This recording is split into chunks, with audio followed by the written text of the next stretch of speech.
The Phillies have turned things around at home, and they have turned things around in a big way. The local pitching staff has taken over the Citizens Bank Park mound, throwing up zeros inning after inning and tossing complete games like they are going out of style. Not to mention doing it with different arms all season long. The South Philly Sluggers have continued to dominate at the plate and power out the ball better than anyone in the NL at their own residence. They did more cleaning up around the house and on the bases last night, and they did it in grand style.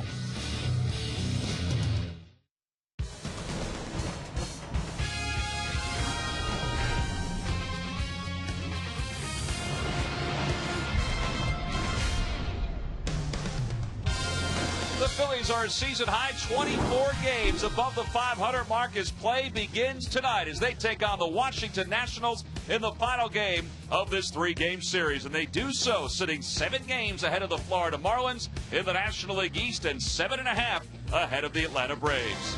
Hi, everybody. I'm Tom McCarthy. Hello, Chris Wheeler. Gary Matthews is here as well. And, boy, the Phillies have turned things around here at Citizens Bank Park. All you have to say over the last 38 games, Wheels, is that they're 28-10.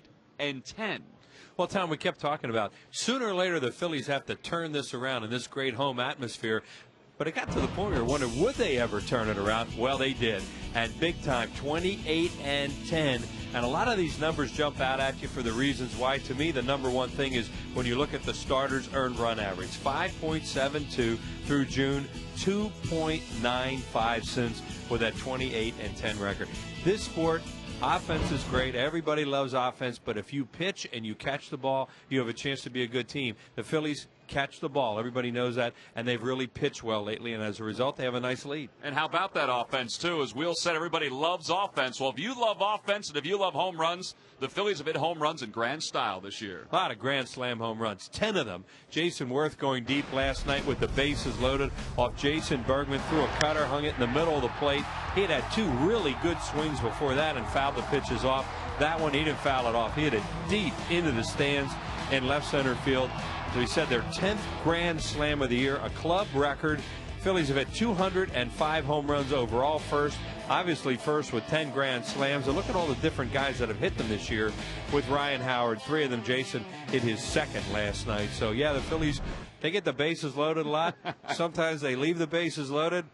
A lot of times they clear them. It is amazing, though, all those different guys that have hit grand slams this year, including, as Will said, Jason Worth with 2. And Ryan Howard with 3. Well, when Jason Worth is not hitting grand slams, he's playing great defense, and he'll do so tonight behind Cole Hamels. Meanwhile, Ross Detweiler will be on the mound for the Washington Nationals. And speaking of Jason Worth's defense, 11 outfield assists this year, including 1 last night.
Series against the Washington Nationals and the season series against the Nationals. And Phillies are just taking the field now behind Cole Hamels. He'll get ready to loosen up for tonight's ball game. Let's take a look at Jim Riggleman's starting lineup tonight. Leading it off at center field, Justin Maxwell. Christian Guzman, the shortstop, bats second, followed by Ryan Zimmerman, the third baseman. Josh Willingham is the cleanup batter. Elijah Dukes is in right field batting fifth. Ian Desmond hits sixth. Mike Morris is over at first base batting seventh. Will Nieves does the catching for a second straight night. He'll hit eighth. And batting ninth and pitching is left-hander Ross Detweiler. And they will be opposed by lefty Cole Hamels, making his 29th start of the year. 9-9 with a 4.21 earned run average, and he has pitched very well lately.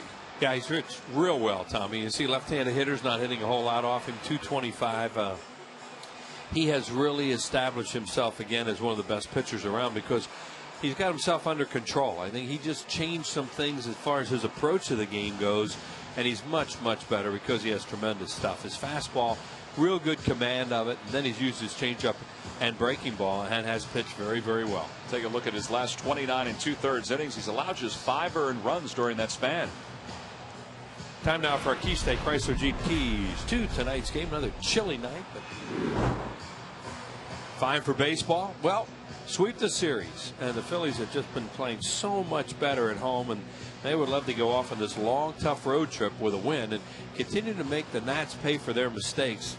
Washington has really made a lot of mistakes in this series, especially on the bases, and the Phillies have made them pay for it. And Jim Riggleman, every once in a while we get a glimpse of him in the dugout, and his expression has basically remained the same, but you can see things churn inside. There's been a lot of problems for his team defensively and on the base paths this year. Well, here we go, about ready to get underway. Cole Hamels to face Justin Maxwell, who is 3 for 7 in this series. First pitch, fastball, and we're underway, and the count is no balls and 1 strike. Maxwell overall against the Phillies this year has 6 hits and 17 at bats. Batting .232 with a couple home runs and 3 RBIs, but he has spent a pretty good amount of time this year down in the minor leagues where he's been honing his skills to possibly join Niger Morgan in a battle for center field next year for the Washington Nationals. And a big room service hop for Pedro Feliz, 1 away. Oh, Wheel, speaking of starting pitching and how good Cole's been lately, how about the Phillies starters on this homestand? Wow.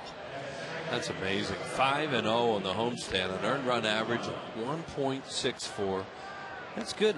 Under hits per innings, pitch, walk, strikeout ratio is outstanding. And in this ballpark, 2 home runs. That's amazing. Joe Blanton last night went 6 innings for the Phillies. Saw Cliff Lee a moment ago. Blanton, Lee, and Pedro Martinez did not allow a run as the starting staff the last 3 ball games. And tomorrow, Jay Happ will take the baseball for the Phillies. And there you see Jay just taking in tonight's ball game. He seems to be back 100% from that strained oblique muscle. Yeah, he's pitched well against the Atlanta Braves, too, so they really want to get him out there against Atlanta in the first game of the series. It's raining down there again tonight. They're delayed at the start, and there has been a lot of rain in the Atlanta area the last few days, and hopefully it'll get out of there for the weekend. And a call, strike 3. The home plate umpire Paul Schreiber took an extra second to look at it. And Christian Guzman sees 3 pitches, and he's retired for the second out. Got the first batter, Maxwell, on a curveball, and this is a changeup, and that's one of those changeups that comes towards the right-handed hitter, and it really locked him, and it was a strike. So 2 away, and here's Ryan Zimmerman. Hamels on the year has 148 strikeouts and 169 in 2/3 innings. And Zimmerman has hit pretty well against him with a couple home runs, and he takes a pitch outside. It's 1 ball and no strikes. Overall, the Phillies have done a really good job with Ryan Zimmerman, not only in this series but also in the last series between these 2 clubs. And you keep him in check along with Adam Dunn, and you've accomplished an awful lot.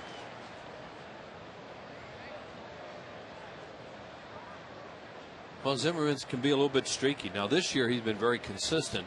Phillies have caught him in a bad streak here the last 2 weeks, and it's really helped win these games. 1-2 the count. He's late. You see that swing right there, a little bit like you watch him with Ibanez. when a hitter's struggling, they're either a little bit early, a little bit late sometimes. In his case, it looks like he's either guessing and guessing wrong, or he's not seeing the ball out of the pitcher's hands, but his timing's not good. Well, Cole's ahead, 1 ball and 2 strikes to him. That was good on that one. That was, you know, you foul ball straight back like that, you're on the guy. And he threw him a fastball, and they may just get off that fastball for the next pitch. Here's a good swing by Zimmerman, straight back, and that had to feel good for him because the other swings were not good. Don't be surprised if they don't throw him a fastball here. He did. He threw him another one. He was right on that one. And that's a warning sign to a pitcher and a catcher. Okay, he's just missing those. We better do something a little different, or if we're going to throw fastball, let's change location at least.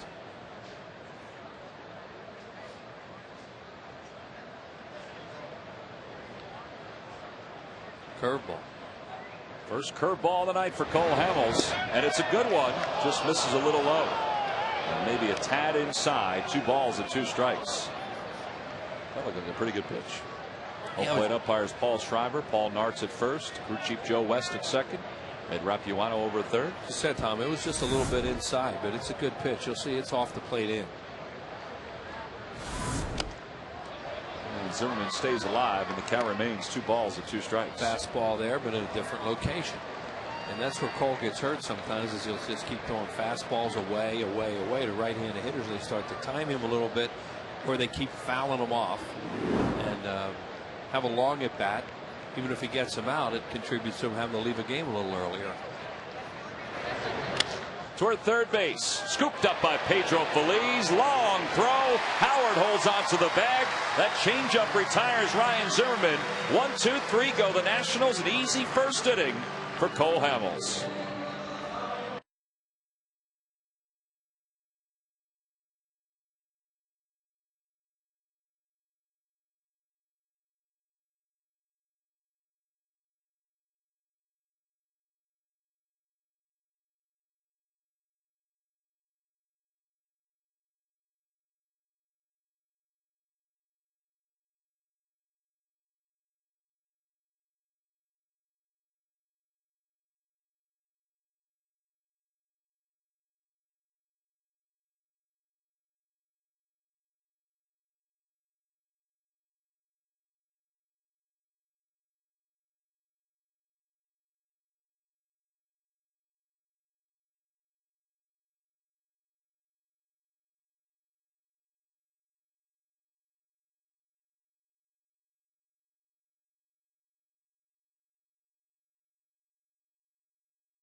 Tonight's ball game, and let's take a look at Charlie Manuel's starting lineup for tonight.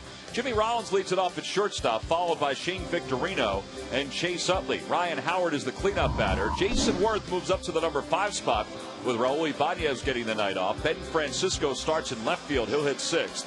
Pedro Feliz bats 7th, followed by Carlos Ruiz, the catcher.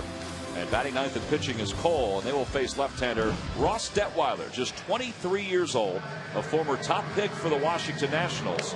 This is his 11th start, no wins, 5 losses, and a 6.17 earned run average. A couple of number 1s out there tonight in Hamels and Detweiler. He's been hit hard in his brief major league career. Spent some time in the minor leagues this year. Here's our scouting report on him from Southwest Airlines. He's a sinker ball pitcher. He's thrown quite a few double play balls considering a little bit of time that he's pitched. He'll throw curveball, changeup. Look at his times and some other things about his delivery, and maybe you can run on him if you get the right guys on base. Now there's Davey Lopes, and he's hoping the right guys do get on base in tonight's ball game. The Phillies lead the league in stolen base percentage this year. And one of the reasons is Jimmy Rollins, who has 28 steals here in 2009, and he's ahead 1 ball and no strikes. Pretty good homestand for Jimmy. He's 8 for 26. Not only does he have 4 RBIs, he has scored a few runs as well, 3 overall. The Lucky McDonald's Phillies home run jackpot contestant is Charles Dickens of Philadelphia. If the Phillies hit a home run in tonight's ball game, then Charles is going to win $100. Now there's a real offer. A Tale of Two Cities. Is that Charles Dickens? Yeah. I didn't realize he was still around. I started to throw that out, and I thought, I may be wrong. Jimmy lines one to left field. And he's got a base hit to start this bottom of the first inning. Ninth hit of the homestand for Jimmy Rollins. I was talking to Rich Doobie today about the bullpen, and he was hoping the Phillies would get a start just like this. Yeah. It always makes it a lot easier on pitchers when the offense scores early runs. In coast a little bit, it's easier to pitch. You don't have to be so fine with everything. Here's Shane Victorino with Jimmy on first. Nationals set up to try to turn two against two quick base runners. You see Detweiler already worried about Jimmy Rollins over there. And didn't move over, but stepped off. We talked about his times are a little slow to home plate. And we'll see whether he uses a slide step or not.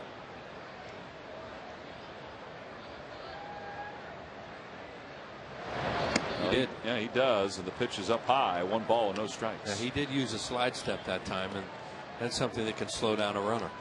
See Jimmy and Davey talking about that slide step they just saw. Jimmy nodding yes as he takes his lead off first. That one's in there for a strike. 1-1. Victorino also has had a good homestand. He's got 7 hits and 22 at bats, hitting .318. He has scored 4 runs. Phillies haven't scored a whole lot of runs on this homestand, but boy, their pitching has been outstanding.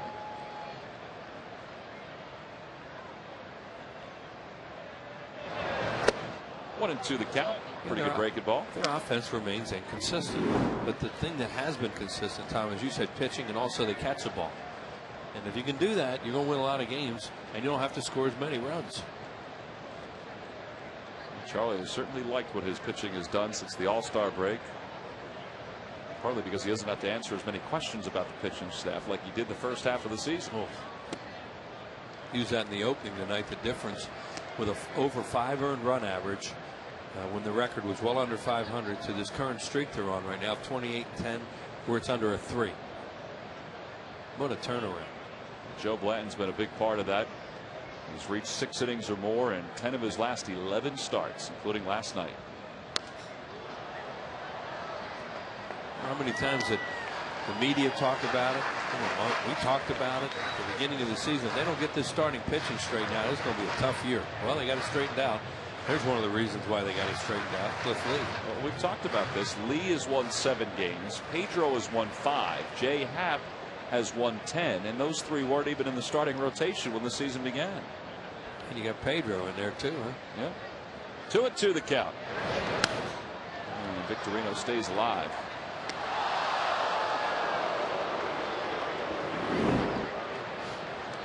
See overall what the starters have done. 7th in the league. And that'll tell you how troublesome the first half of the year was, that they've been so good since the 1st of July, but they're still 7th in the league. Charlie says the best since he's been here, since he's been around the Phillies, is pitching. There's a liner toward left center field. Willingham coming on. He dives and he makes the catch. I didn't think that ball was going to hang up there for him. Well, that did float. So Victorino's retired. Rollins goes back to first. That ball when it left the bat looked like it was going to be a dunker. And Willingham sees right there. Now that's when you have to make a split-second decision. Do I come and get it, or do I block it and keep it at first and second? He made the decision to go get it, and he made the correct decision. Now you make that play late in the game, in a tight game, then it's not such a good decision. But right now, it's all right. Well, that'll bring Chase to the plate. What a year Chase has had. 31 homers, 90 runs batted in. His average at .295. I was thinking about, what he has done this season to help this offense. I mean, he's got 21 stolen bases in 21 attempts. That's a career high. But, and he's unbelievably smart as a ball player. Just think about the on-base percentage, the runs scored, all of those things. Well, he's the best second baseman in this league, and if there's a better one in the American League, who it is. See, he's tied for second in runs scored with Ryan Braun. Victorino's climbing the charts as well. Ryan Zimmerman is there. But just think about the production that he has put together this year. Well, they're playing with the shortstop on the shortstop side. And Detweiler does not have much of a move. You can see, he just made kind of an awkward throw over there to first base. But with a left-handed pitcher, they're going to play the infielder, shortstop Guzman, on the shortstop side. See right there, they don't have the three-man overshift. Jimmy Rollins was that's a typical hitter, huh? Jimmy Rollins over at first base asked that first base umpire to check the ball to throw it out because it had hit the ground. Hitters do not like a ball that's scuffed. They don't want a pitcher getting a ball back in their hands that is scuffed or has a dark mark on it. And that's amazing to see a guy on first base do it for the hitter. 1-2 the count. Yeah, those scuffs can allow the pitcher to put a little bit more movement on a ball, but also I think grip the ball a little bit easier. If you know how to do it. Absolutely. And the other thing is the hitter doesn't want the ball any dark. They have to rub them up anyway. They get a little bit dark when they rub them up with the mud before the game, and they don't want another dark mark on it because their eyes kind of look for a dot for breaking ball, and the dot is not supposed to be that thing. Jimmy draws the throw over, and he's back without a tag.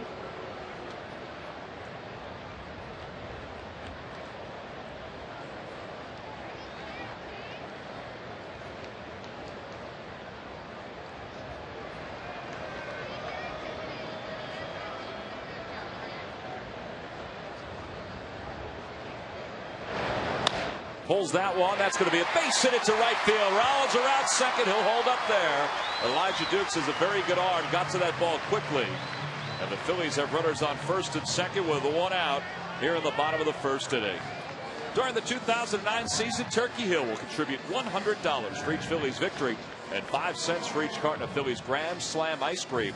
Sold to support the Phillies youth baseball and softball programs. They say, why don't you guys play me like that all the time? There's 2 guys on that side. Look how much more room he has to hit a ball through. And now Jimmy Rollins got a decent break there, but the right fielder Dukes is on that quickly, and he really couldn't go to third because that got out there in a hurry. So Chase is on first, Jimmy's on second, 1 out. 3 infielders on the right side of the diamond, including Guzman, the shortstop, for Ryan Howard. Let's see, for Howard, they don't care. Even if it's a left-hander, they're going to play 3 guys on the right side. Huntley, they think he's more likely maybe hit a ground ball to the left side of the infield off a left-hander, so that's why they did it with Chase, but not with Ryan. So Ryan with just 1 RBI, and Jimmy is somewhere behind. There he is, behind Joe West. He's doing that purposely. Sure. It's tough to find who would find behind Cowboy.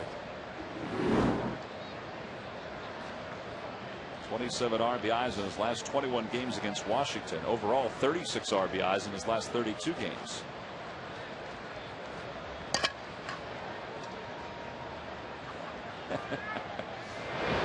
Peekaboo, huh? Yeah, Joe took an extra step to his right, and that seemed to help Jimmy because Jimmy was already past him.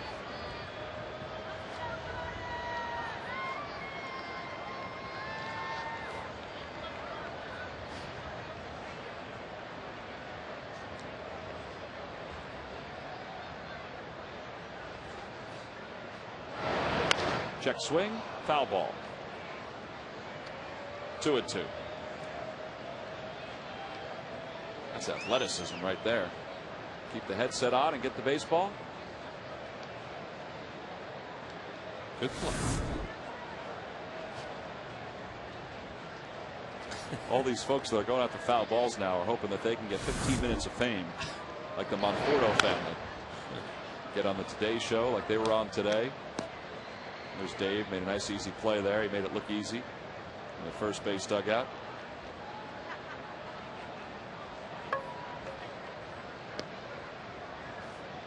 Two balls, 2 strikes to count to Ryan. They go. That ball is swatted foul. That was a hanger. Well, they did that on their own. And Chase Utley just followed Jimmy Rollins because they're not running on the count there because it's 2-2. 3-2 is sometimes where you'll run on the count. It's automatic a lot of times unless they put a don't steal or a don't run. In that case, it looked like Jimmy just decided, I got this figured out right now. I can go. Well, I don't know whether Ryan Howard thought it was such a great idea with 2 strikes, though, because that's a little distracting.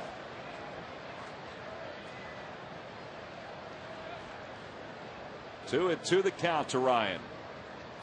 There's ball 3. Now here's that run count that we talked about. 3 balls, 2 strikes, 1 out. Now in this case, Ryan Howard strikes out a lot. There's Jason on deck. They'd probably like to get him up there. And the third baseman, Zimmerman's near the bag with a clear shot. So I don't think they'll run. Jason looked like he was peeking to see what Sam Perlaza was laying down sign wise. Runners don't go. Pitch is swung and missed. And that's the first strikeout for Detweiler. And that's why you don't run. Oh, 2 away, and this is what Jason Worth did last night to excite this crowd and the city of Philadelphia. Yeah, he got a slider or a cutter, he said, and was out over the plate from Jason Bergman, and then went way out and broke up in a tense little 2-0 game. Made it 6-0. And the Phillies last night with that grand slam became the 6th team in National League history to hit at least 10 slams in a season. Well, we get the feeling that they may not be done. We figure it was 7 different guys or 6? 7 different guys. 7, yeah.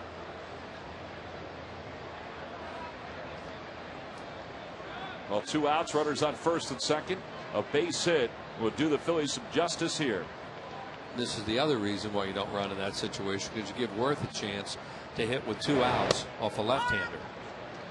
And Jason's hit right-handers a lot better this year, but he's really hit left-handed pitching. 309 is his batting average against lefties with 13 home runs. You see the most grand slams in one season. The Phillies with 10, the Braves in '97 hit 12, the Cardinals in 2000 did that as well.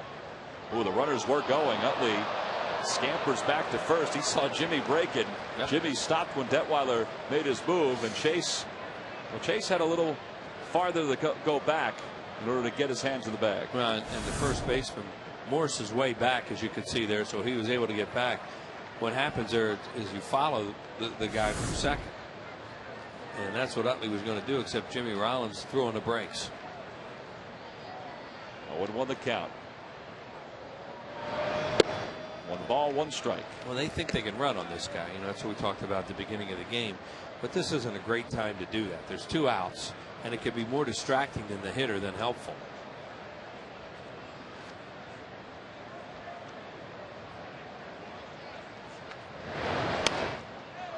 It was off the end of the bat foul.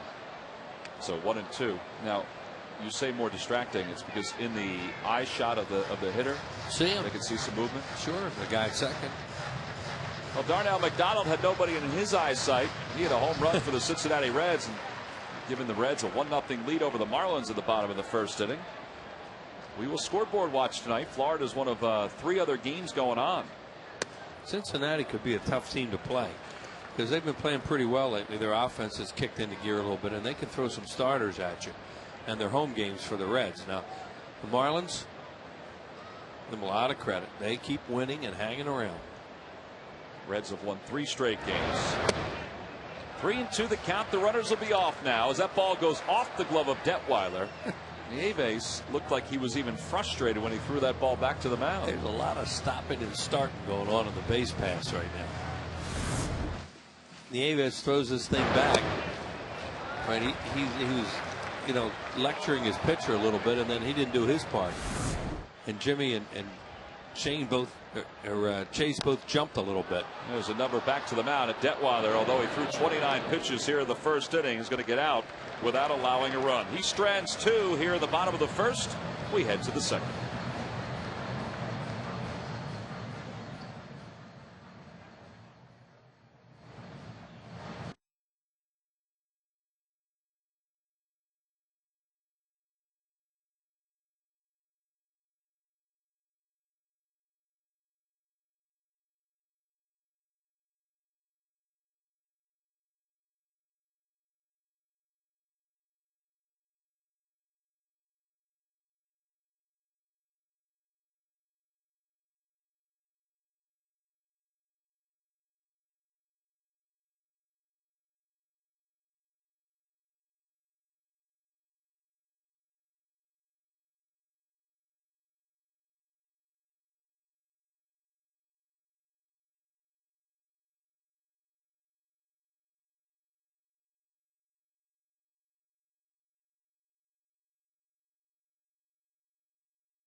It'll be against the Houston Astros.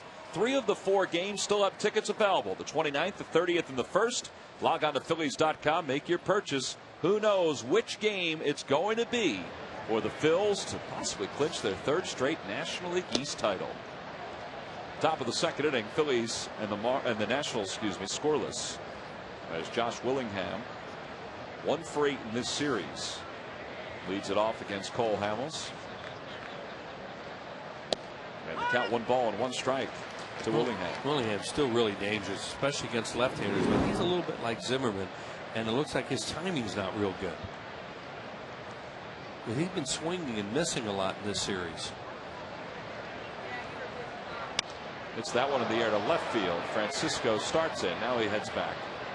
And one away. And that's what you're talking about right there. It's a fly ball to left. Hamels got it in on him. And it just didn't seem like his timing was where it needed to be to hit that ball a little deeper. Because Willingham is mule strong. Boy, he can, when he gets a pitch, he can drive. He pulled his hands in a little bit and didn't quite get to that one. As you said, Tom, the pitch was in on him a little bit. So as a result, he pops it up as opposed to really driving it. Here's Elijah Dukes. Did not play in last night's ball game. Dukes overall with a .256 average. The 54 runs batted in are a career high. And that one's on the outside corner. A good fastball at 90 miles an hour, and it's 1-1. And once again tonight, early on in this game, Cole Hamels has command in and out of his fastball.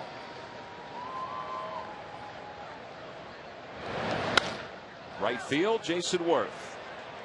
2 away. 5 in a row retired by Cole.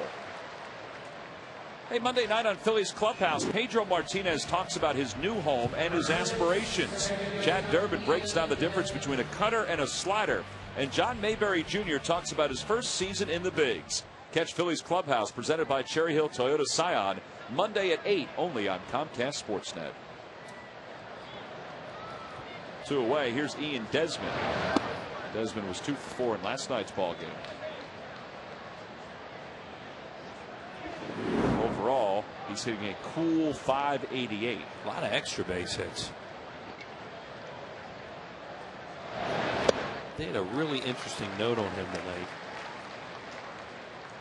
about Jim Davenport. Yeah, he's the first National League player since Davenport in 1958 to have 10 hits over his first 4 career games. Yeah, Jim Davenport was a coach for the Phillies at one time and a heck of a third baseman in his major league career. He hits that one hard. Jason Worth reads it beautifully, and the inning is over. 1, 2, 3 go the Nationals once again. 6 faced, 6 retired by Cole Hamels as we go to the bottom of the 2nd.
The largest online selection of authentic team gear, including official caps, t-shirts, jerseys, collectibles, and more. Now check out the newly added Phillies Authentic section, featuring authenticated game-used items, memorabilia, as well as autographed items. Get your gear straight from the source.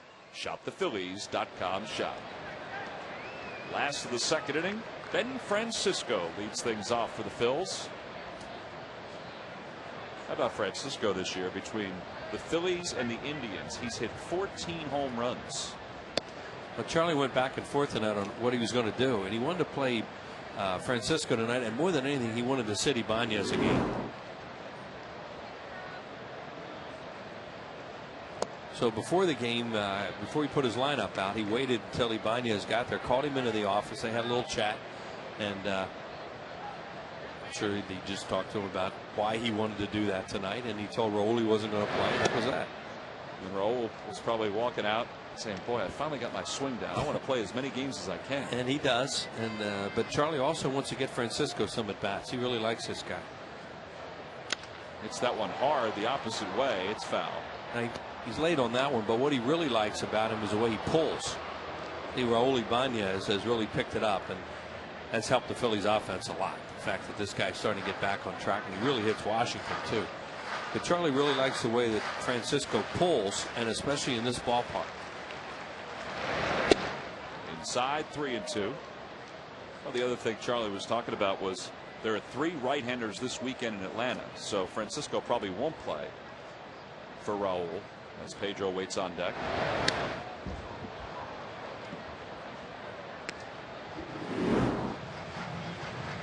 See how he pulls? 58 of his hits to left field. This is not a guy who necessarily sprays the ball around. He opens up and fires.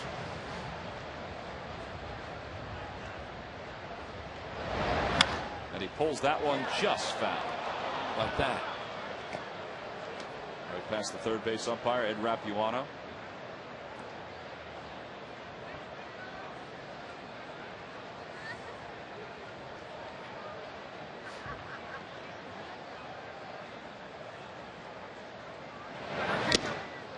And Detweiler gets a strikeout, his second of the game. So 1 away here in the second inning, and that'll bring Pedro Feliz to the plate. So Pedro's numbers 266, 11 homers and 69 RBIs. You know, he's still off of the home run total that he had with the Giants, but that's a pretty good year right there offensively for the number 7 batter in this lineup. And he saves so many runs with his glove. And he has been out there just about every day. I mean, Greg Dobbs has played some at third, but Pedro has been healthy this entire year. And he hits one sharply toward first. Easy hop for Mike Morse. And 2 quick outs here in the second inning.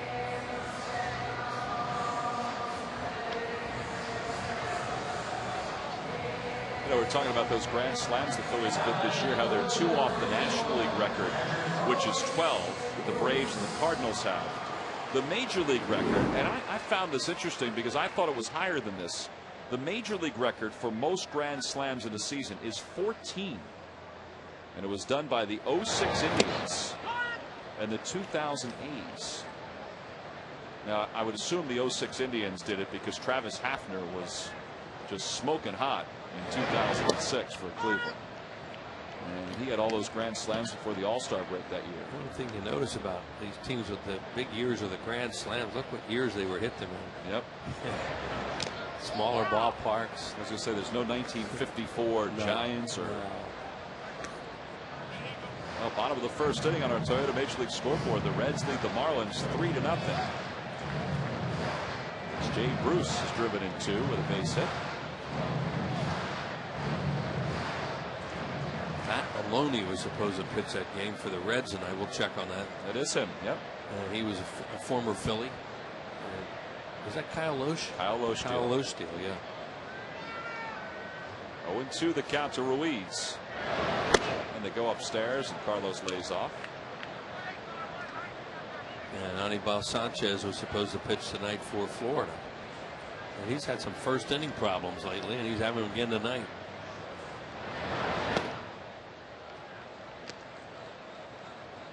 Well, the Phillies will see Anibal Sanchez when they face the Marlins next week. We'll also see Josh Johnson. At least that's tentative. But those guys are scheduled to pitch in one of those 3 games. Well, Johnson went yesterday, Sanchez tonight, and definitely would be Johnson's day on Tuesday, and Sanchez would be on turn to pitch Tuesday in one of those games of the doubleheader. We'll see whether they want to stick a left-hander in there though on that doubleheader. 2 balls, 2 strikes the count to Carlos Ruiz. And he hits it hard, but right at the shortstop Guzman. Grass slowed it down, and the inning is over. 1, 2, 3 go the Phils here at the bottom of the 2nd inning. No scores. We go to the 3rd.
Against the bottom 3rd of the Nationals order. And joining us here at the top of the 3rd is Phillies 3rd base coach Sam Perlazzo, who's been nice enough to join us from the dugout. Sam, thanks for coming on. And the first thing I want to ask you is about Jimmy Rollins. His errorless streak ended last week in Washington. How impressive was that to sit there and watch what he was able to do?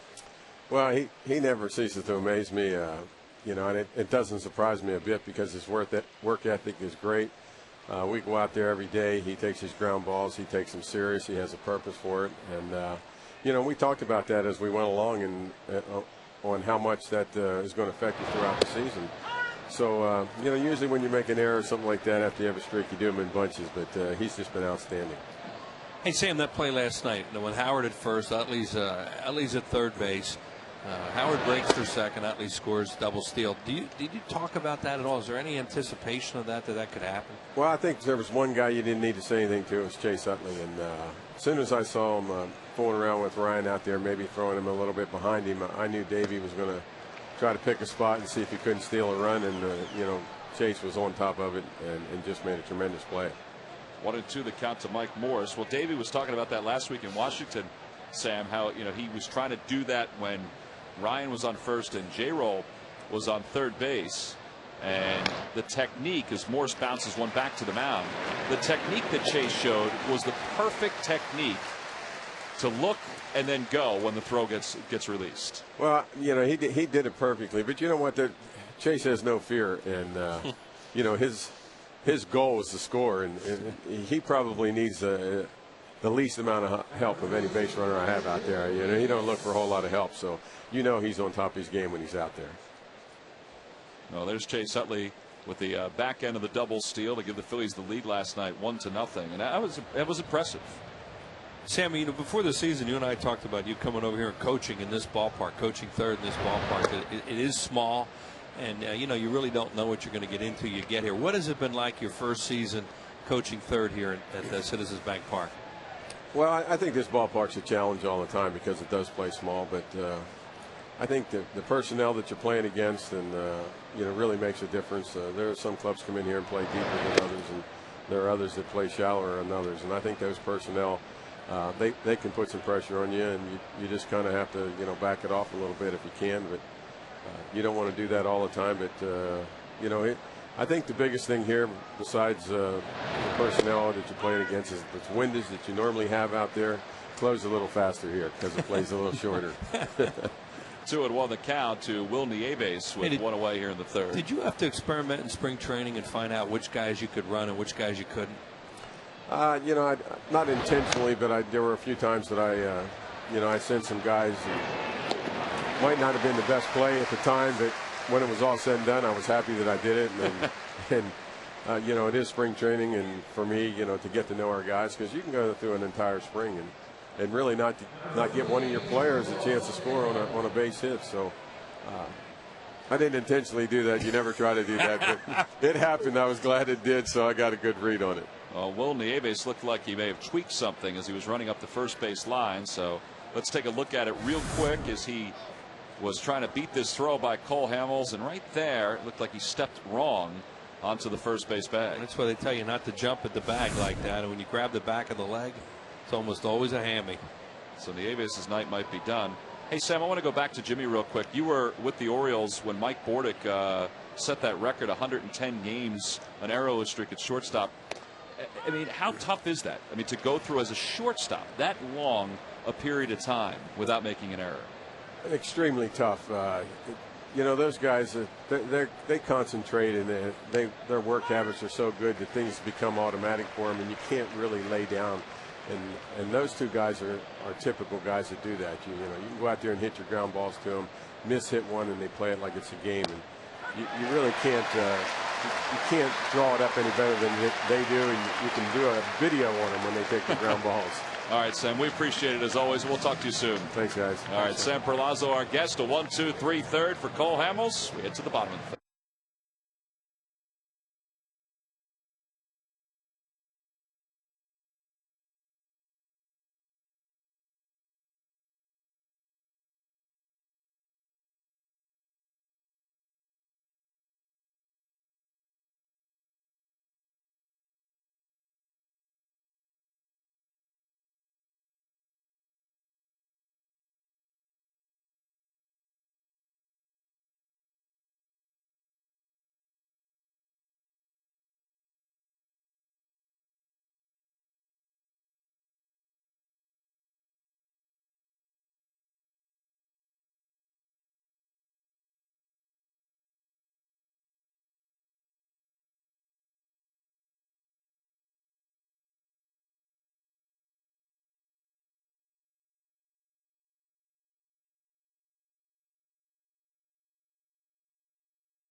The fans trivia question. We're going to turn it back over to Wheels, and it's for you fans. You can log on to Phillies.com, go to the fan forum section for all the information. Please submit your answer on the subject line. The question is, who is the last outfielder in the Expos Nationals franchise to win a Gold Glove? The answer will be revealed in the 7th inning. You got that one, Wheels? Well, I'll think about it. I got an idea. Dominate. I got it right. You had 3 choices. Your first one was wrong. Believe me, I'm not very good at these. I have fun with them. I've never been a trivia guy, to be honest with you. Once in a while, I want to come up and I'll have a shot at it. Hey, the fans have those towels back, which is a great sight. And, you know, Mike Miller is one of our camera operators here at the ballpark. And there's Mick, Jared, and Lisa Miller. And Mike is working. There's Mikey. And his family is enjoying the game at the ballpark. There are 2 here, and there's 1 on the way. So congratulations to Mike and Lisa. Mike better work some more games. Cole Hamels leads things off here in the bottom of the third. And Detweiler works ahead 0-2. Detweiler's got a new catcher, Josh Bard, takes over behind the plate for the Nationals. Yeah, that sure looked like a hammy for Nieves. Well, speaking of hamstrings, Chan Ho Park, Charlie said today, It's probably going to be some time before we see Chan Ho Park again. Hurt that hamstring in last night's ball game. I asked Rich Duby, I said, do you know when he did it? He said, no. He said, you know, it was on that play. He said, but he may have tweaked it on the bunt play a few pitches earlier. Made a heck of a play on that. Sure did. 0-2 pitch. Breaking ball, hit foul.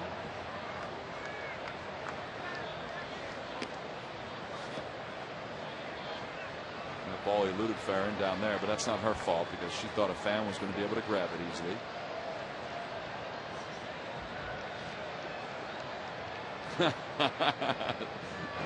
Cole takes it high. She just said, I wanted to make that play. Competitive, huh?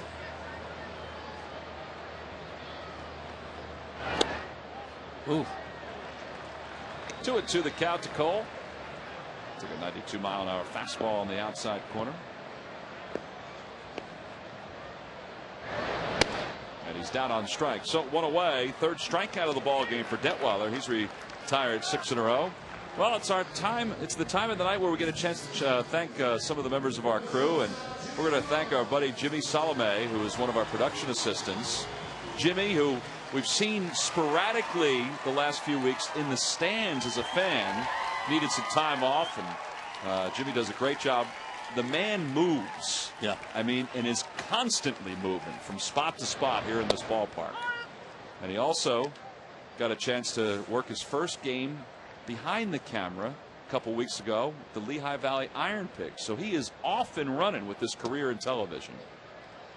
Started with us here on the Phillies Television Network and Comcast Sportsnet as an intern.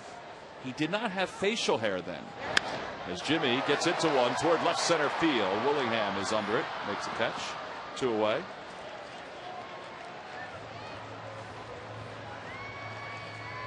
Well, one thing they taught you in the Army, even if you're not doing anything, look like you're moving fast. Oh, he's moving. He works hard. There's Shane Victorino, who flied to left his first time up. And a few interns make good stories around here, huh? That's great.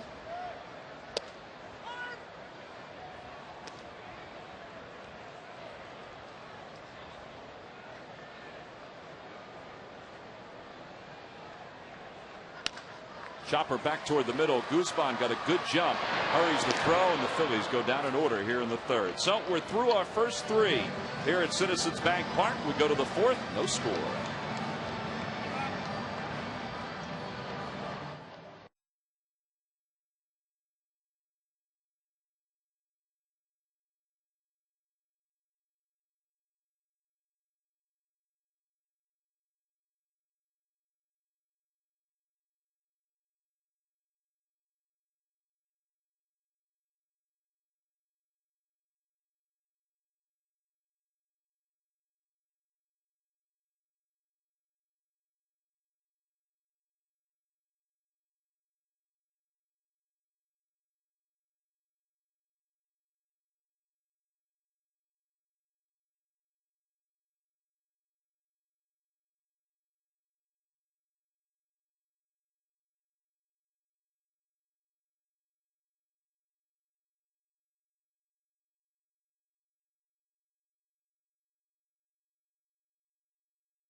Honda dealer for great leases and low financing.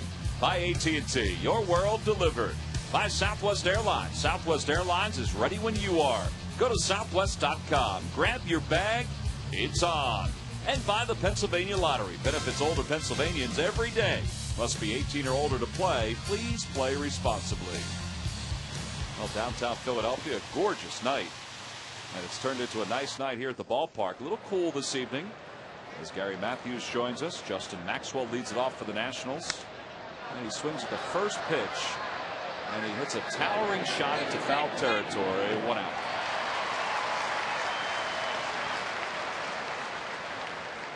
Now the Powerball lottery is now up to $111 million.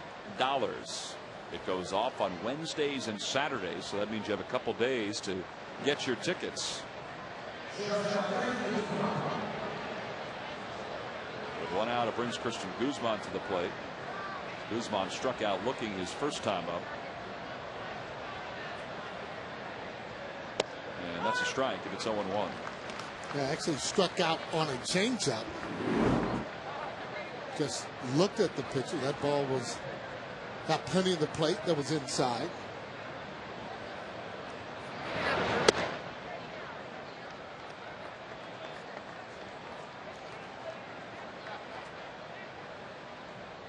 It's not often that you see Christian Guzman go down on strikes, but in particular, he went down on 3 pitches in that first at bat.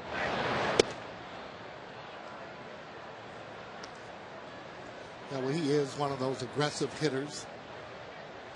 Likes to hit the fastball.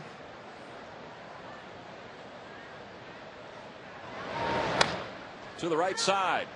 Cole's got to get over there. He does. Well, he closed quickly on that first base bag. That's a nice play all the way around. Good communication. 2 outs. Yeah, that was a good play there. You saw how Howard had to leave Cole Hamels. He got a late break off the mound. You can see how he picks it up, kind of waits for him, and then he leads him to the bag as he's running, as opposed to throwing it right to him. See, I got a little bit of a late break. He leads him. That way he doesn't have to stop to catch the ball. He catches that right in stride. Very comfortable as he grabbed that baseball out of the air. 2 outs now for Ryan Zimmerman. Zimmerman 0 for 1, grounded to third his first time up.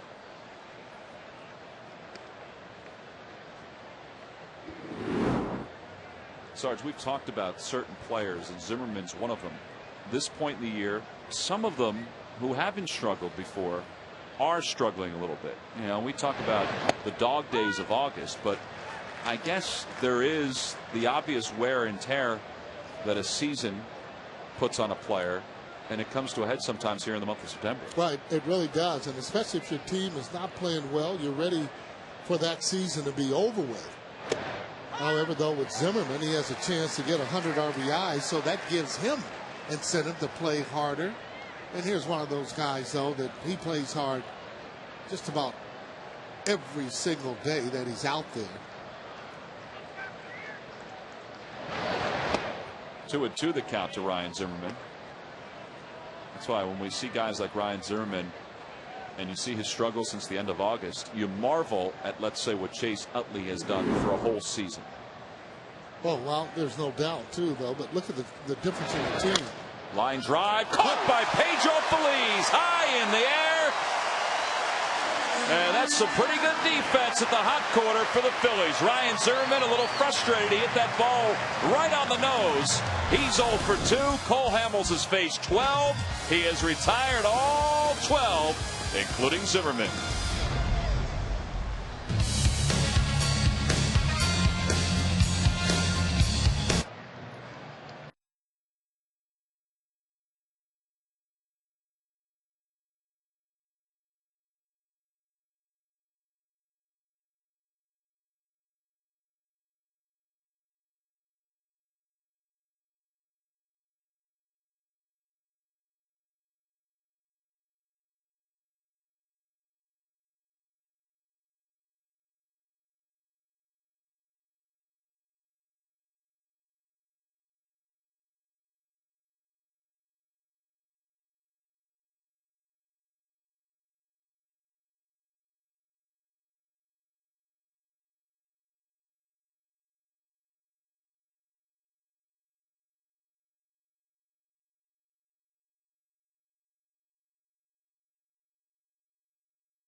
Phillies baseball is brought to you by Ford Fusion Hybrid, the most fuel-efficient midsize. Drive one today. By Thomas Jefferson University Hospitals. Call 1-800-JEFF-NOW. By Geico. 15 minutes could save you 15% or more in your car insurance. Visit us at geico.com or call 800-947-AUTO. And by Jeep. Hurry to your Jeep dealer and see how good the best values in America can be. Bottom of the fourth inning, Chase Utley leads it off. The count 1 ball and no strikes to him. Utley has one of the 2 base hits the Phillies had in the first inning against Detweiler. But he's retired 8 straight.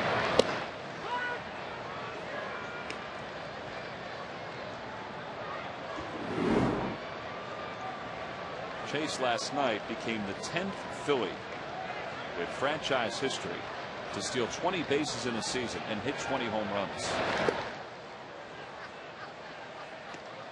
And I was a little surprised by that, Sarge, that not more guys had done it. I mean, Jimmy's done it during his MVP year. That was one of the seasons that Jimmy did it. But it wasn't until Bobby Bonds started making 30-30, something that guys went after,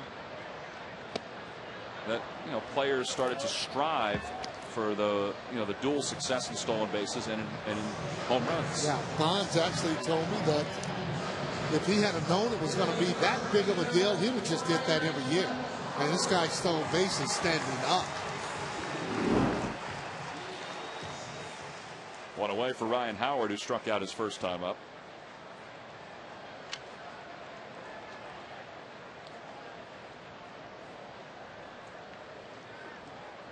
Ryan, no home runs on this homestand, but 38 this year.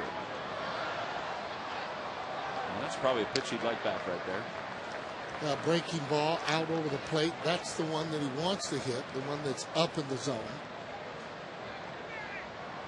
This guy kind of steps to the side on those left-handers. Well, Ryan Howard and Ross Detweiler have a tie. The two of them both attended Missouri State University. And Ryan's hit by a pitch. That's no way to treat somebody who went to the same college that you went to. Trying to get the ball up and in. That's after a breaking ball, mind you. This ball here just starts the ball too far inside, and looked like that hit him on the forearm there. Or near that wrist area. I hope it didn't hit him on the hand. That's a dangerous spot. Ryan does not get hit by too many pitches, but he's aboard with 1 out. Looks like he's okay, which is a good sign. Here's Jason Worth, who grounded out his first time up. And he's ahead 1 ball and no strikes.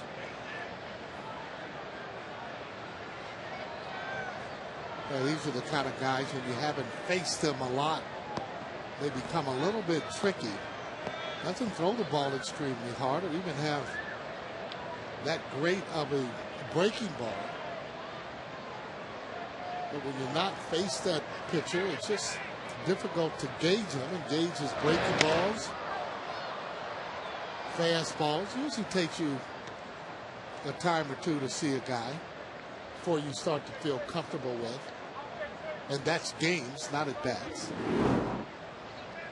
I always wondered about that, Sarge. I always wondered if you're not familiar with a guy, if 1 time through the order is enough, or does it take 2 times through the order? And as you just mentioned, sometimes it takes 1 or 2 games. Yeah, well, you have an idea, but you don't get that true movement on a ball, or you know what to expect when you've seen him several times.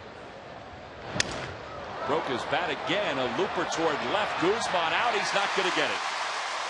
And Jason's got a base hit. He's lost 2 bats in 1 at-bat, but he's got a base hit. And the Phillies have 2 on with 1 out here in the 4th inning.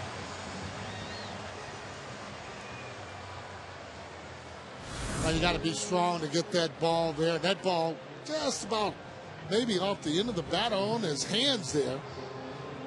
Oh, that's toward his hands, the label, but he had enough to get it over Guzman's head. So Jason's on. Ryan Howard's on second base. Runners not being held on. Here's Ben Francisco. And Francisco chops it toward third. There's one. Zimmerman loops the throw, and there is two. That's a heck of a play by Ryan Zimmerman to finish up this fourth inning. Morse used every bit of his height to grab that ball before the glove went into the shoulder of Francisco. This is some Gold Glove defense right there by Ryan Zimmerman.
Top of the fifth inning here at Citizens Bank Park. No scores. Josh Willingham leads it off. It's 4, 5, and 6 against Cole Hamels. Cole so far has struck out 2. Got a lot of ground ball outs already tonight. And his fastball has been really good. And he delivers one on the hands of Willingham, and the count no balls and 1 strike. Yeah, every time you talk to him about pitching, he always talks about being aggressive, staying ahead in the count, and when you do that, you'll have guys expand the zone, swing at bad pitches.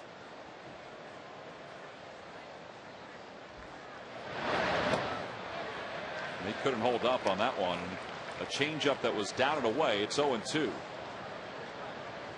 Boy, that was a nasty pitch. Yeah, you know, it's just unfortunate. A lot of times he'll throw that changeup, maybe the same grip, not get the same type of motion on it. It's a good pitch, good try, fastball, down and away. But when he has it moving, you can look for that pitch and still not be able to hit it.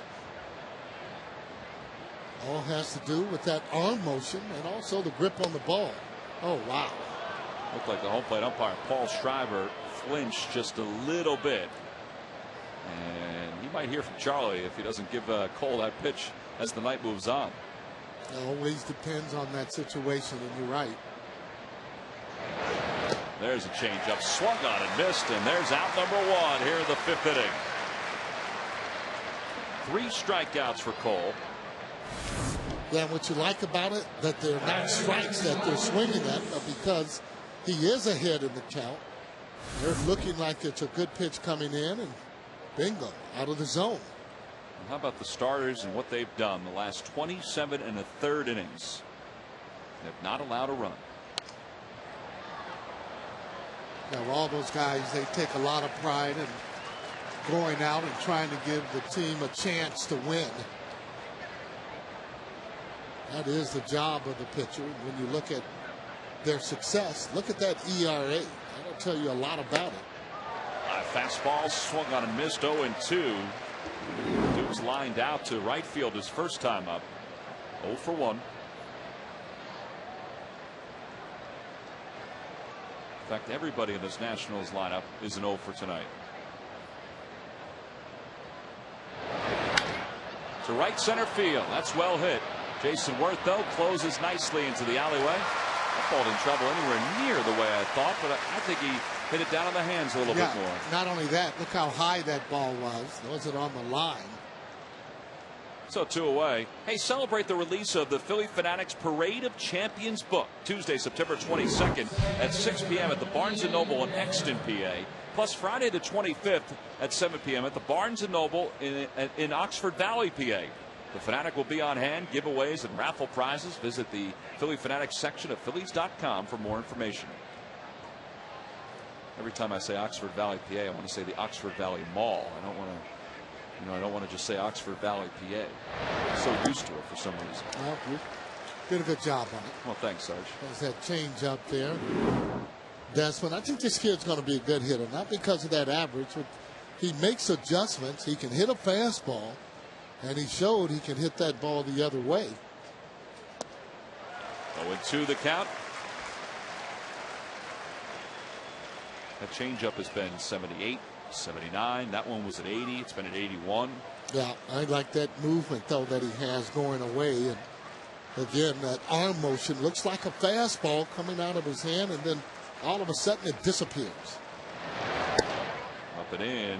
1 ball, 2 strikes now to Desmond, who flied out to Jason Worth his first time up.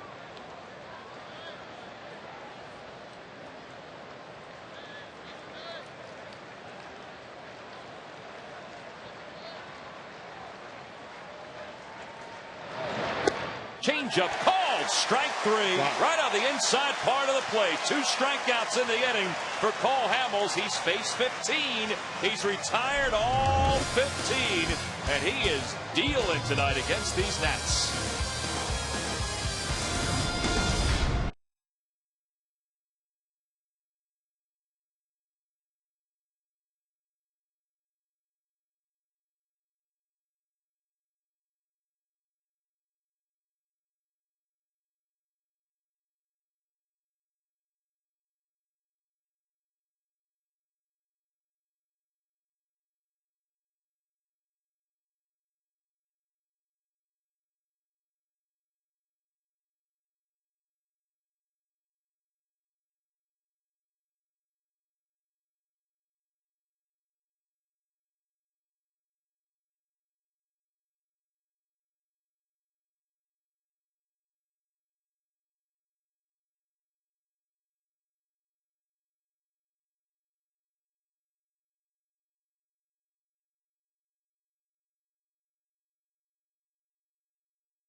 The Phillies are now taking deposits for 2010 full and partial ticket plans. For more information or to make a deposit, log on to Phillies.com or call the Phillies sales office at 215-463-5000.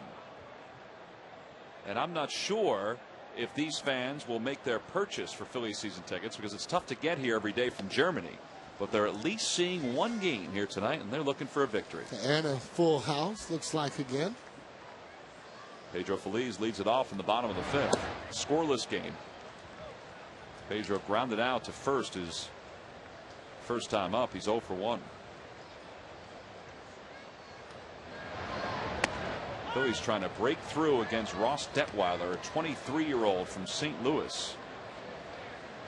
They're also trying to get some runs for Cole Hamels, who has been brilliant tonight.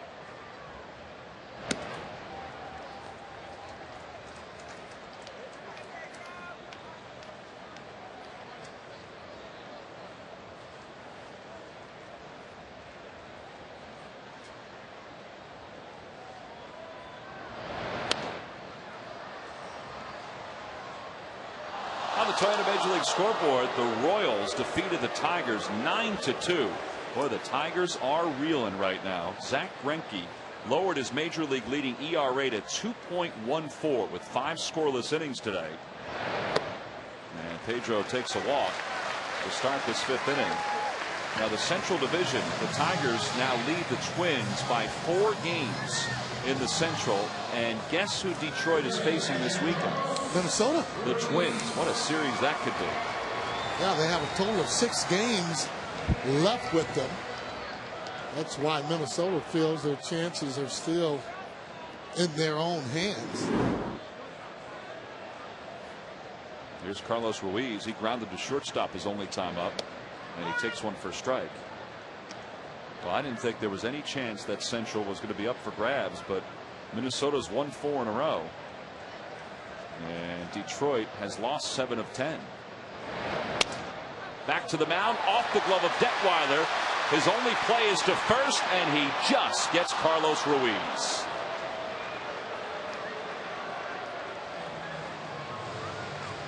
The way things have been going for the Nationals, you thought maybe Detweiler would pick that up and throw it into right field. Well, he had a chance for a double play if he actually catches the ball here. Easy play, turns his glove to the side.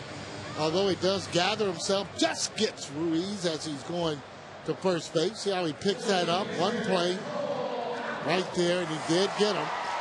Not by much, though. One down for Cole, who went down on strikes his first time up.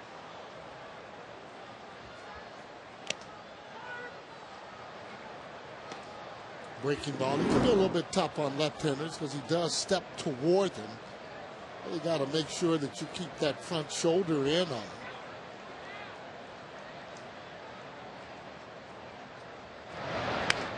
Look out.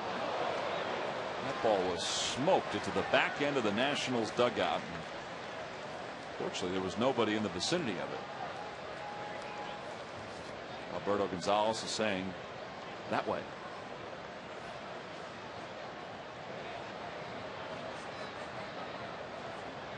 And down on strikes is Cole Hamels. So 2 away here in the bottom of the 5th inning. And Pete Fama is our next contestant here on the Phillies television network. We want to thank for all the great work he has done with his video replays. Replays have become such an important part, particularly with the Phillies winning the way they've won in recent years, and Pete and the crew do an outstanding job. And I'll agree with him. One of the more memorable games, the last game at Veterans Stadium. A line drive toward left field, a base hit for Jimmy Rollins, and the Phillies are going to have the lead. Pedro Feliz scores from second. Jimmy's into second base with his second hit of the night. It's 1-0 Phillies. First pitch swinging, and he smoked it.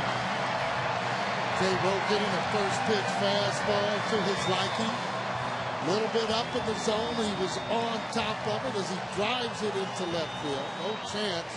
As you see all the rally towels that they have coming out. Here it is, short and quick to the ball there as he hits the line drive. That's where you like to hit him there. Feliz just cruises on in. No chance to get J-Ro there at second base. That's 38 doubles now for Jimmy Rollins on the season. The RBI is his 67th of the year. Now, he's got to get big hits for you, besides playing stellar defense. Having a little chat there with Joe West.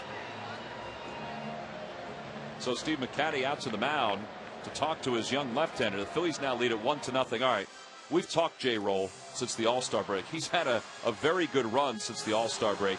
38 doubles. He's in the top 10 in doubles. He's in the top 10 in runs scored, too. I mean, this has been a tremendous turnaround. Yeah, it really has. Usually when you have a lot of doubles, 38 doubles, 40 doubles, really would show you you're really having a good year. But J-Ro doesn't walk a lot. Which is why the on-base percentage is around 300 and has been, even with his struggles. But I'll tell you, that's a big hit right there. And, you know, gives the Phillies the lead once again in the series. Yeah, well, he's one of those leadoff hitters, though, that just likes to swing the bat, likes to try and drive the ball. Victorino hits it foul, so it's no balls and 2 strikes. He's inching off of second base like he wants to try and steal the ball. But now here, with his speed, there's really no need to steal. No need to steal, try and steal it. And really, as a hitter, you would prefer that that runner out at second is more steal so that he doesn't come in your view.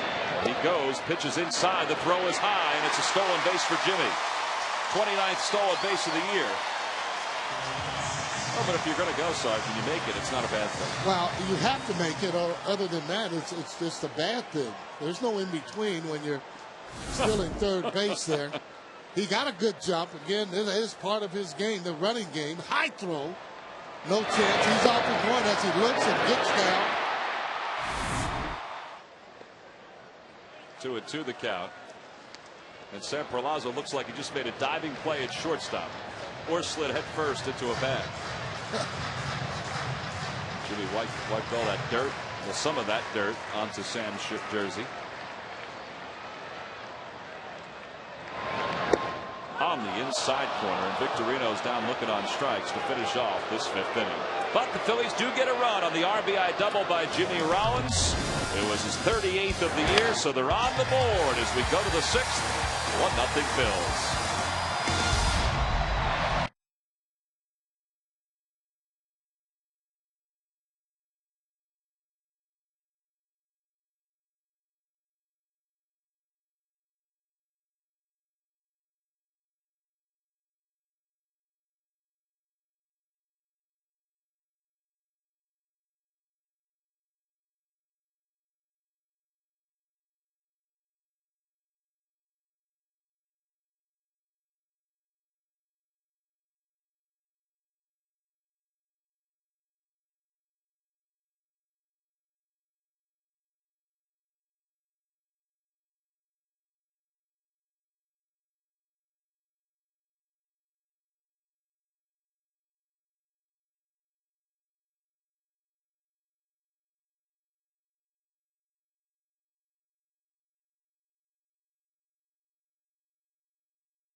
Rain-shortened outings, Pedro has turned the right arm up a notch.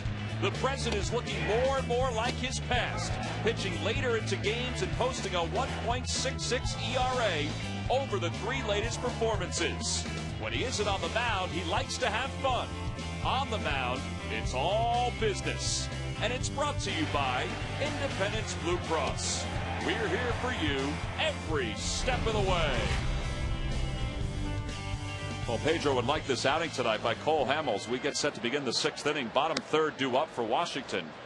And it's Mike Morse who leads it off. Morse grounded back to the box his first time up. He's 0 for 1. Morse, who spent time in the big leagues with the Seattle Mariners as a shortstop, takes one high. It's 2-0. Hey, he's a pretty big guy. Really looks more like a first baseman. So if he was playing shortstop, so he'd tell you that he's pretty good athlete.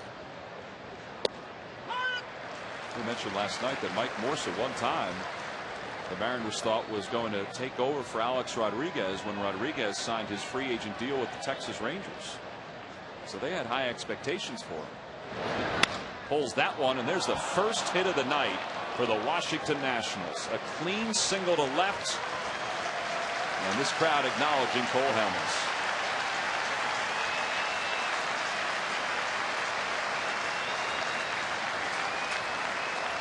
First 15 batters he faced, he retired.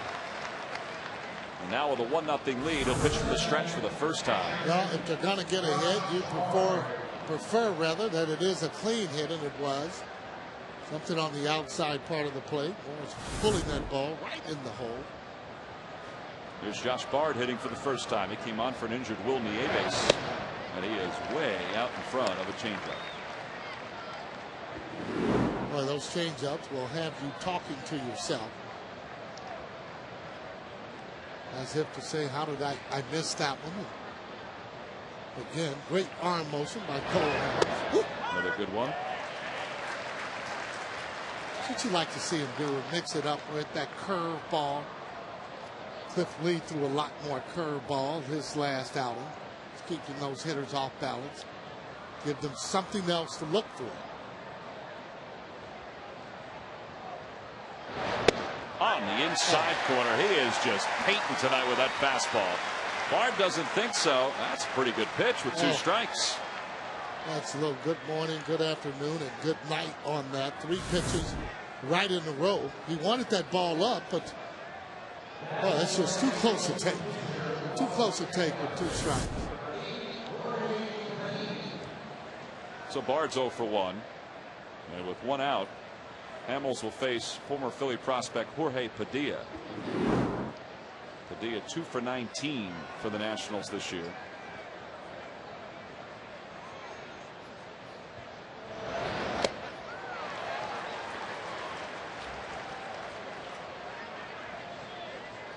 There was a time when Jorge Padilla was considered a bright prospect in the Phillies organization. In fact, he had made it all the way up to AAA for the Phils in 2005, also in 2004, and then signed with the Mets as a minor league free agent after the 05 season. He had 270 and 204 at bats in Scranton before he moved on. 1-2 the count.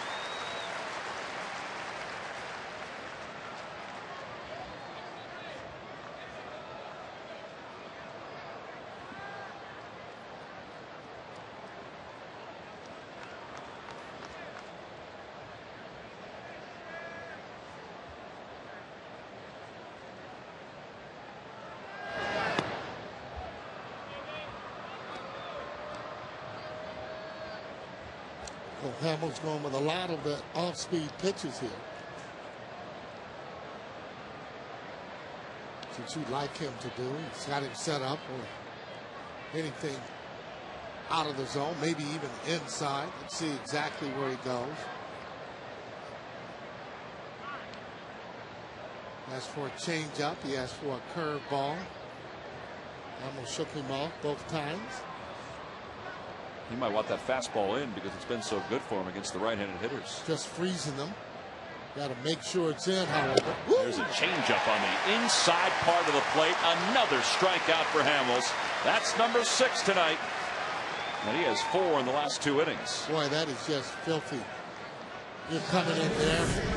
Batter can't pull the trigger. Changeup grip as it comes in. You can see he's out in front of that and moving as if it was a fastball. And he gets a changeup and gets a chance to go back and sit down.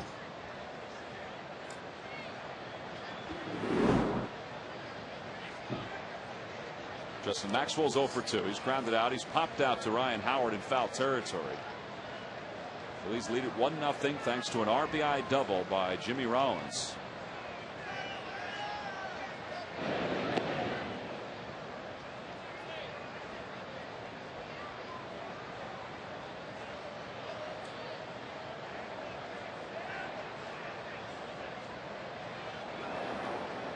Tyler Clippard up and loosening in the pen. It looks like he'll be the new pitcher for the Nationals in the bottom of the 6th inning. Yeah, for the Nationals, this is more experimenting time. They're trying to see what players that can play, and Riggleman, the manager there, will be evaluating all of his players and then have a better idea of what he wants to do if he's back next year. Well, Maxwell's been playing a lot of center field, but we've mentioned this the last couple of weeks when these two teams have faced each other. They have a kid, Niger Morgan, who can complement a kid like Ian Desmond, who you see there. You know, young guys. Morgan they got from the Pirates, and he's in the top 10 in hitting, even though he's out for the year with an injury. So there are some players, and Charlie talked about that today. Although right now Charlie's probably talking about Paul Schreiber and that pitch. 2-1 the count to Maxwell. 2-2 the count. But Nigel Morgan, who you mentioned, this guy is as fast as any player in the league. He's got great range in center field, can go get the ball. And then you're right, we're talking about players that have speed, and that's what you need in that Nationals ballpark. Got to have speed in the outfield. And here at this ballpark, you got to have a changeup like Cole Hamels to electrify a sold-out crowd. 3 more strikeouts for Hamels. He has 7 in the ball game. He's allowed 1 hit. It came here in the 6th, but he leads it 1-0 as we go to the bottom of the 6th.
See 100% Angus beef available with premium toppings in 3 varieties for just $3.99.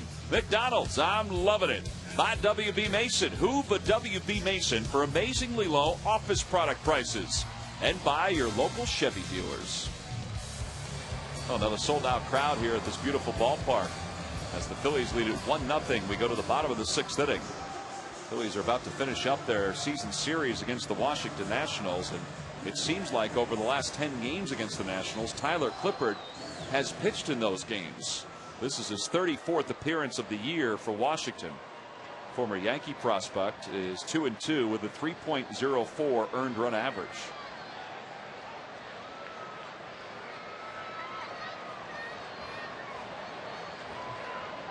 And Clippard will face Chase Utley, Ryan Howard, and Jason Worth for the Phillies here in the home 6th.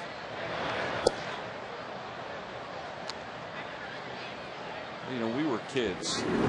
There was different batting machines that we used to hit against, and one of them was this over-the-top batting machine that would just fire the ball at you, and that's exactly what Tyler Clippard looks like when he comes to the plate. Come right over the top. Yeah, that machine that we're talking about with those springs, they used to call that Iron Mike. That's it, Iron Mike. Don't know why they gave it that name, but you're right. It would just come right out of that hole there with that spring, and you'd always hear it. Inside corner, 1 ball and 2 strikes to Chase. Well, it would take a few pitches to get your timing down with that kind of hitting machine. So I would think it takes a few pitches to get your timing down against Tyler Clippard. Well, he just threw him a changeup inside, and he does come over the top, kind of jumps at you a little bit.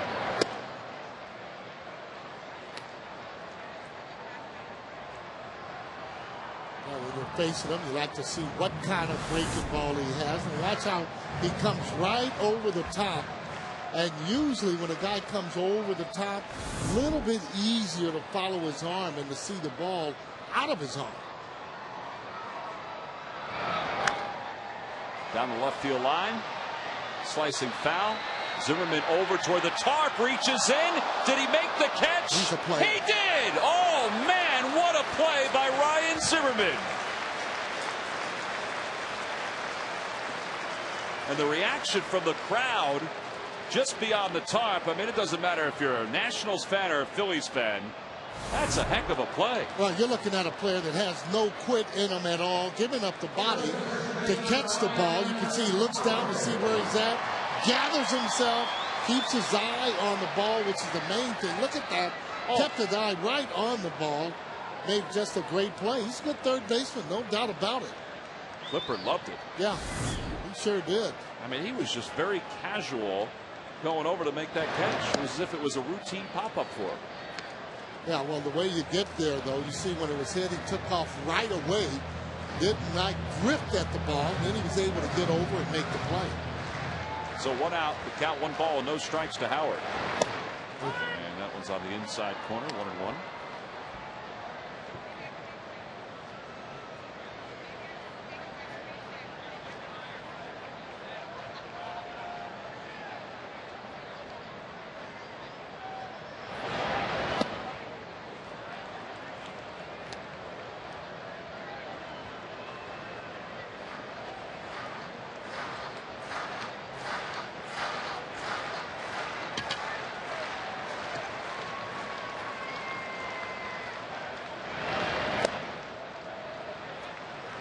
Talk to Bob Boone with the Nationals, he'll tell you that there is some help with pitching that will be coming.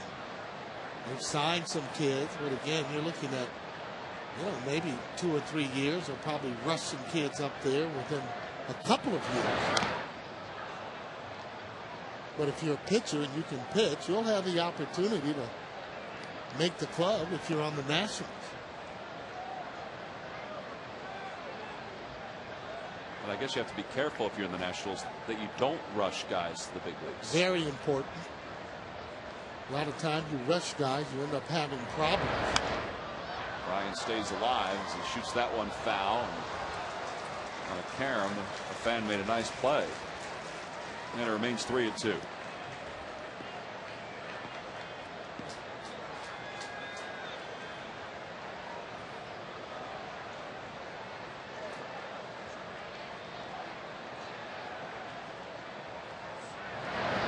Ball 4 and Ryan's aboard.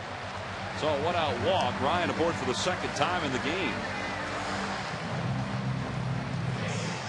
Hey, if you're 30 years old or older, here's your chance of a lifetime. From the 20th of January till the 24th of 2010 in Clearwater, Florida, it's Phillies Fantasy Camp. You want to spend a week with Sarge, maybe John Kruk, Mitch Williams, Greg Luzinski, or Larry Anderson? Well, this is the perfect spot for you. Call 610-520-3400. If you've ever been at Bright House Field down in Clearwater, it is a beautiful place, and I would think in January it's even better. Here's Jason Worth, and he takes a pitch a little high. It's 1-0. First pitch change up as it moves in. He's been throwing those change ups inside. Jason Worth still has a chance for those 100 RBIs.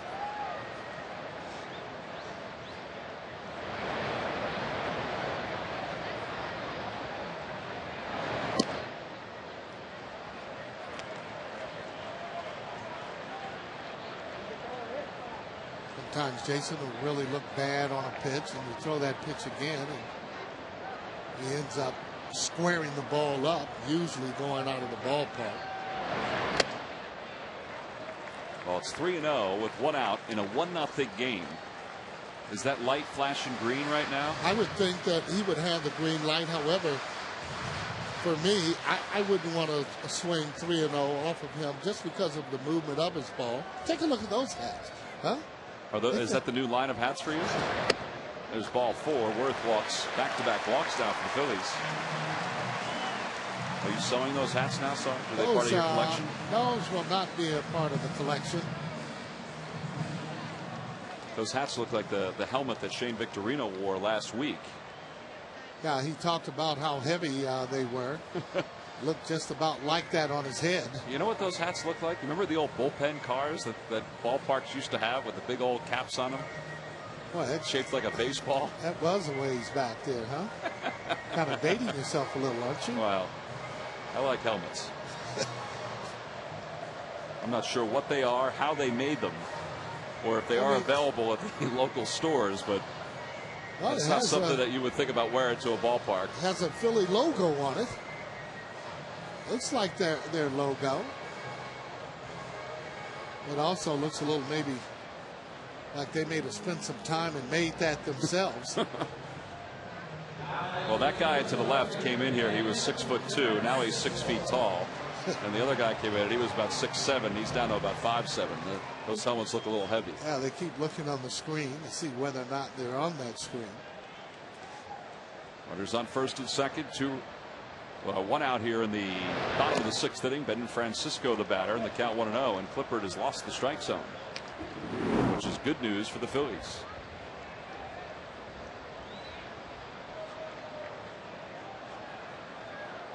So Rivera loosening up in the pen for Washington.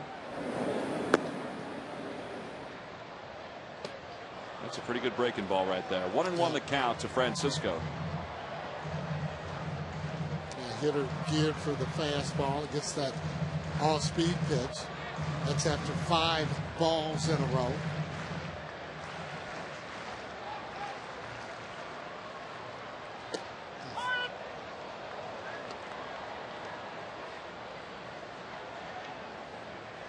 There's Raul Ibanez, who's not playing tonight. Francisco's playing left field for him.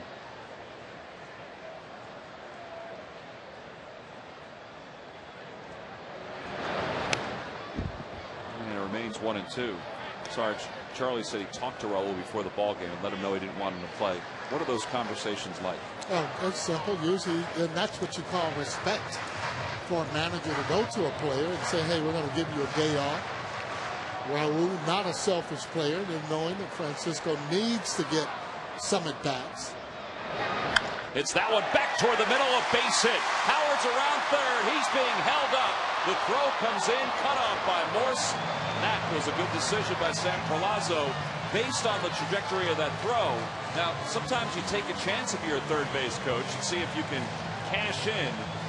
But now the bases are loaded for Pedro Feliz. Yeah, that, again, Sam a little bit more conservative than most third basemen. What he does is when that ball, he's looking at the runner coming in. Now, when you have that fielder that's coming in, and that ball is smoke, when Maxwell comes in and picks it up, see how close he is? He didn't get off a good throw. It would have taken 2 throws to throw him to get him. Howard digging and wanting to score. Sam stops him right there. You see the throw just coming into your pitcher. Might have been bang, bang, but it would have taken 2 throws to get him.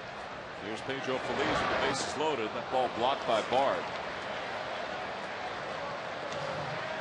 Yeah, if you are going to take a chance, though, you like to do it when, again, your team is up. And it's only 1-0, although a little better to have the bases loaded.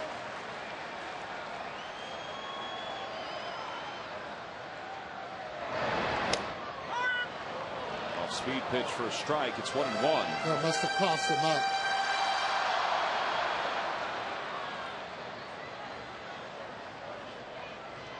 Finish the Phillies game with Michael Barkann for the most extensive game breakdown and get the expert analysis of former pitcher Ricky Bottalico, plus exclusive player reactions on Sloan Toyota Presents Phillies postgame live after the game only on Comcast Sportsnet. 1-1 the count to Pedro. And he pops it up. Bard looks like he has a play, and he does.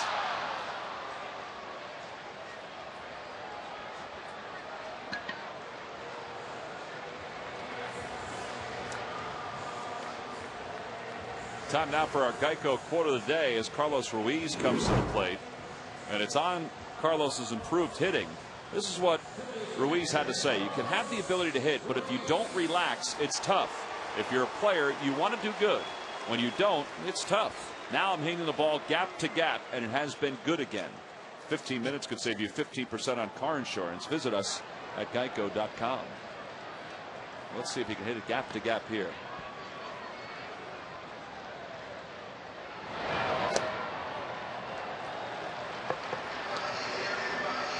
For 2 tonight. He's grounded out out twice, once to short, once to the mound. Howard's on third, Worth's on second, and Francisco on first. Good speed on the base paths.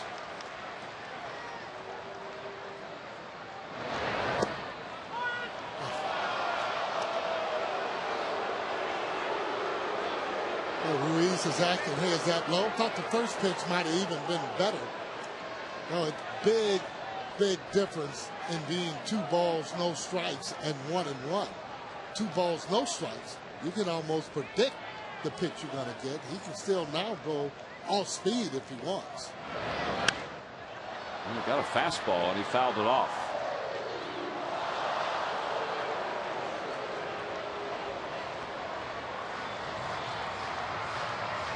One and two the count. 2 outs here in the bottom of the 6th inning. Phillies have the bases loaded. Now the ecstasy of the bases loaded was last night with a grand slam, the 10th of the year. And Jim Riggleman knows that Charlie Manuel's bunch can pop it out of the yard at any time, just like Jason Worth did last night. Towels are going here at the ballpark. And it's 2-2. Yeah, they got the rally towels out here tonight. That began in September of 2007, and it took on a life of its own. And it is an unbelievable sight when a sold-out crowd does this. It really is. And Carlos pops it up. Will it find the seats? It does. Oh, nice catch. That's a good grab right there. All right, young lady, let's see what you'll do with it. What are you going to do with it, youngster? Took it right out of his sister's hand. He's going to hold on to it.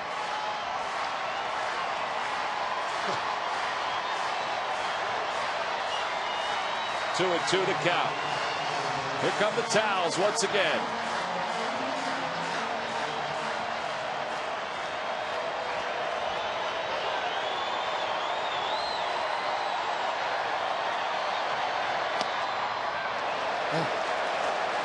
Well, just even up. That looked like a pretty good strike. Riggleman saying, where is that pitch? And check this out there. Well, you got to have an eagle eye to be able to take that pitch. Well, particularly after calling that second pitch a strike. Well, if the second one's a strike, that surely should have been a strike as you're looking at those rally towels again. Runners go, ball 4. Ball gets away from Bard. 1 scores. Jason Worth holds up at third. The Phillies lead it 2-0. A bases loaded walk. Yeah, he actually choked that pitch, maybe gripping it a little bit too hard. That's good at bat though by Carlos Ruiz there. Check the count. Looked like it was going to be a changeup. Actually, I don't know what that was. He just threw the ball right in the dirt. That ball's pretty hard, so it wasn't a changeup. Jason looked like he wanted to try and score on it. Well, Jim Riggleman's out to the mound. He's going to make a pitching change. Tyler Clippard is allowed a run in this inning. And here comes Saul Rivera with the bases loaded and the Phillies on top 2-0.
6th inning. I'm not sure if those hats are going to catch on. We'll see. Saul Rivera in his 24th game picks up for Tyler Clippard. The bases are loaded. Phillies have added a run for Cole Hamels, who will bat with 2 outs here at the bottom of the 6th inning. And he works the count in his favor. 1 ball and no strikes. This place will erupt if Cole gets a base hit. Well, he's capable, especially from that right side. Ooh. He might have needed to swing at that 87. Worth is on third. Francisco's on second. Ruiz on first.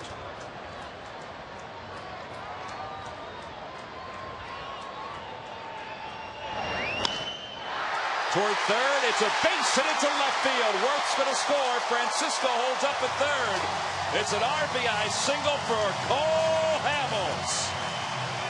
Well, you love him even more now. It's 3-0 Phillies. Well, Rally Towels coming out again. Good hitting by Cole Hamels. And you know the pitchers for sure. I mean, they're not great hitters, but they're adequate where they go up, they swing the bat. They have a pretty good idea of what they want to try and do. That was an inside-out swing. Inside out, meaning that the ball was toward the inside, and he just shot that ball right into left field. Sam holding up Francisco. Here's Jimmy. And Jimmy's ahead 1-0. That's the 12th career RBI for Cole Hamels. See, Jimmy is hitless in 13 at-bats against Rivera. Well, it's a big run, especially anytime your pitcher drives in a run. Chopper toward first. Foul ball. That's a good thing. Paul Nart, the first base umpire. Ball went past the bag. It's his call.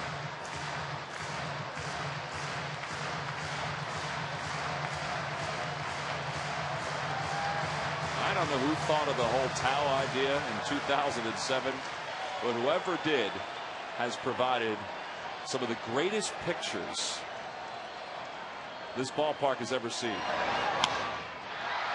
Shallow left field. Willingham, wrong run, but he's there, and the inning is over. So the Phillies settle for 2. They send 8 men to the plate. They do strand the bases loaded, but the rally lids have led to a 3-0 lead.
really cool. The rally towels are back tonight. Rally towels are back. Boy, does that bring back some memories, Tom. But last year, it helped a little bit in that inning. Phillies put up a 2 spot, played a little small ball, some walks, some hits. Jimmy Rollins has an RBI double.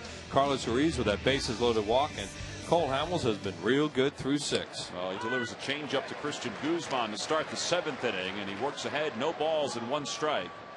Scott Brandreth, who is the king of merchandising here with the Phillies, just brought us in some rally towels. And it's 1-1 to Guzman. And I just said to him, and I thought it was Scott who came up with the idea to have the rally towels in 07. He reminded me that the rally towels first arrived in Philadelphia in 2001, but really came to life in 07.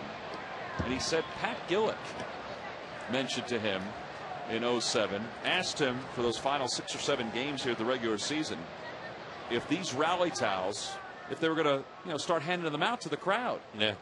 Pat Gillick. And it took on a life of its own. Boy, that was something though, that last inning when they were waving it. Flashbacks. I thought the Rays were out there in the field for a second. 8 strikeouts now as Guzman goes down swinging. I just remember some of those sights. The last 10 days of the regular season in 07. Those rally towels going, it was unbelievable. Well, his fastball tonight was so good right out of the chute, and it set up that changeup. He's gotten some outs on curveballs, but it's been fastball, in, out, up, down, and real good changeup tonight. 1 away. Zimmerman, the batter. He's 0 for 2. So many major league pitchers, they work off their fastball, and Hamels in the last 5-6 starts, he has his fastball again where he wants it. And boy, when he has his fastball moving in and out like this, his changeup is nasty. Little looper over the head of Ryan Howard, and it's in for a base hit. Zimmerman's first hit of this series. And how about this?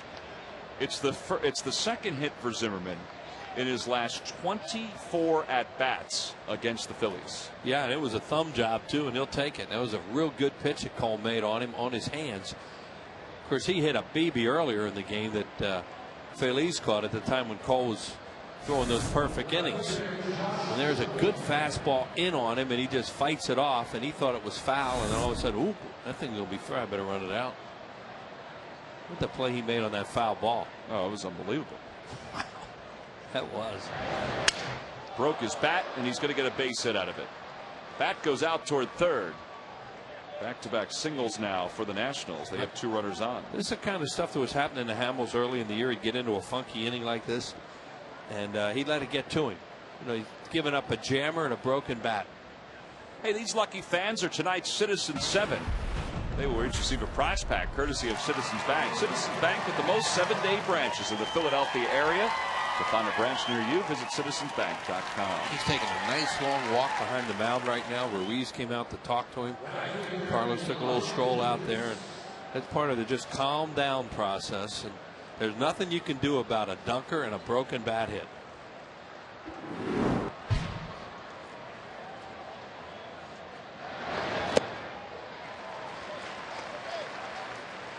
Good changeup that he started. Duke's swinging fastball there to try and tie this game up with one swing of the bat.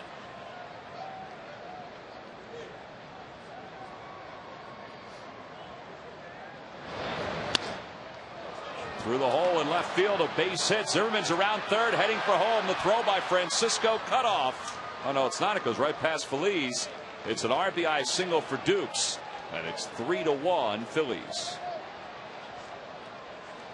Well, the scoreless streak by the Phillies starting pitchers has finally come to a close. What a stretch it has been. Well, it looked like another changeup. They did back-to-back changeups, and you saw Dukes with those long arms of his reach out and just slap that thing into center field or into left field right through the hole. And they haven't hit a ball hard yet, but they have a run on 3 straight hits. So Rich Dubie's out to the mound to talk to Cole. 1 out here at the top of the 7th inning. Just a 2-run lead. And the bullpen just getting themselves loose more than anything else. See Tyler Walker had the jacket off. And Charlie working on some gum. That base hit, an RBI by Elijah Dukes, ends a 29 1/3 inning scoreless streak by the Philly starters. Wow. And the way Hamels was dealing coming into this inning, looked like he was going to keep prolonging that streak. He and Desmond the batter. He had 8 innings by Pedro Sunday night, 9 innings by Cliff Lee on Tuesday, 6 by Joe Blanton in yesterday's game, and now the 6 1/3 here by Cole.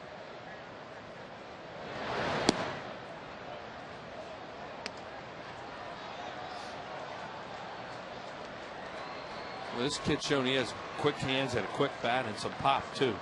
So he missed with 2 fastballs to him.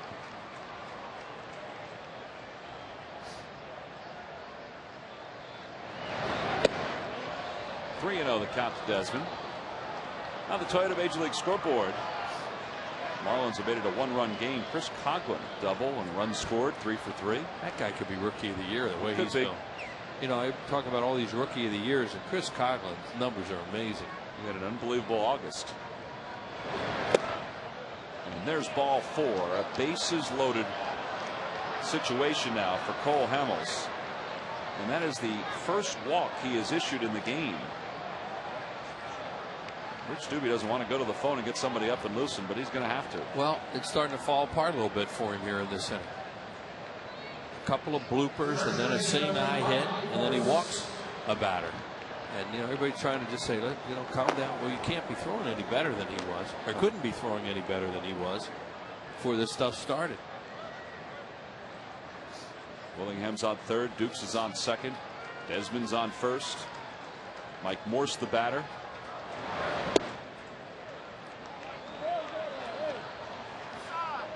You know, he's just missing too. Yeah. Joey's barking a little bit. Well, from the dugout, it's not high and it's not low.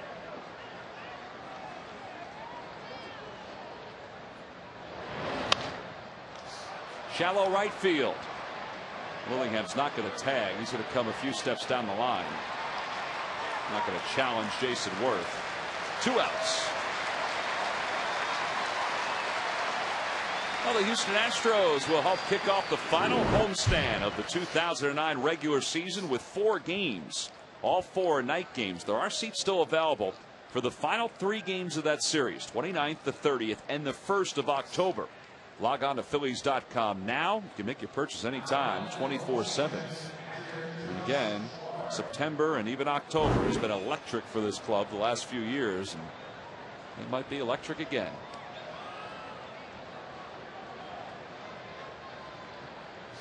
Two down. Here's Josh Bard. He's 0 for 1. Hamels got him on strikes in the 6th inning.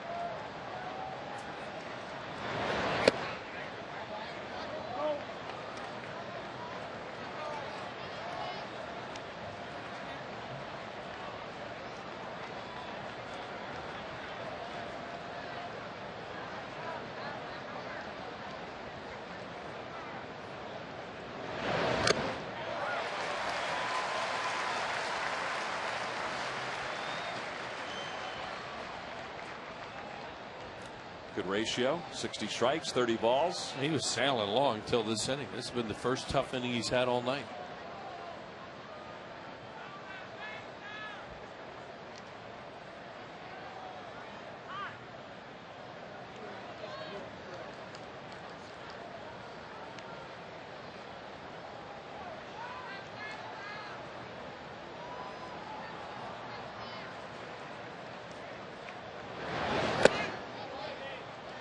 Like Cole may have slipped on that one. It's 2-1.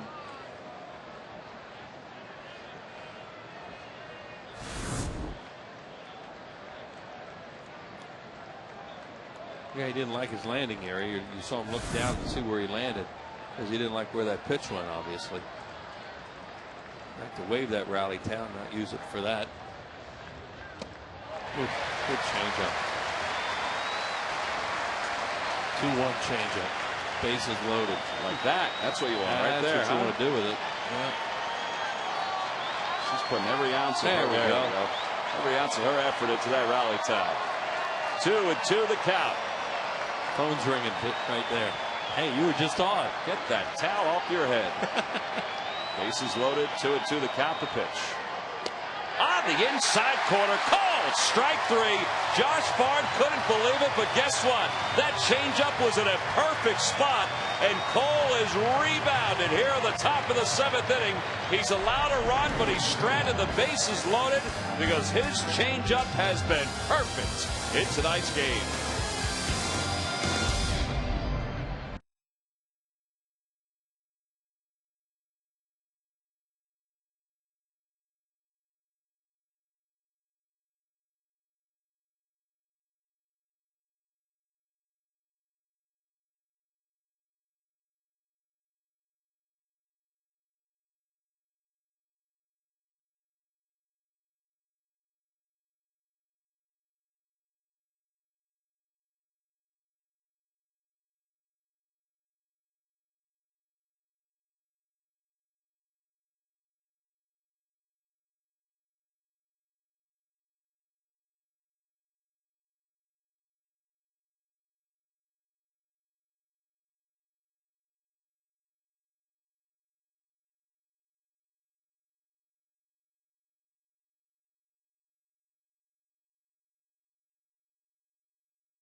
Well, it's time now for the Dodge Stump the Fans Trivia Quiz answer. Who is the last outfielder in Expos Nationals franchise history to win a Gold Glove? Well, there are a lot of choices there because they've had a ton of them. Ellis Valentine. You got Ellis, you got Andre Dawson, you got Larry Walker, but I think because of who the Phillies are playing tonight, it would be their first base coach, Grip himself, Marquise Grissom. Wheels, congratulations. Thank you. 1994. Well, feel good to be back on the winning track. Yeah, you know, if it hadn't been for playing Washington tonight, I don't know if I'd have gone with Grissom. Boy, he was good, though. Yeah, he was. Log back on to Phillies.com to find out if you're the winner of a Phillies prize pack. And thanks for playing Dodge Stump the Fans. There is Marquise Grissom. And Raul Ibanez has just been introduced as a pinch hitter. So Saul Rivera is going to be lifted from this ball game. By the way, Marquise is going to be sporting one of Sarge's hats on his way back to Washington. He put his request in today. Sarge was placing the order as we speak. So Marquise is going to think about that hat. Raul Ibanez and the Phillies are going to think about Ron Pallone when we get back.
And it's time to bring you up to speed with the AT Rapid Rewind.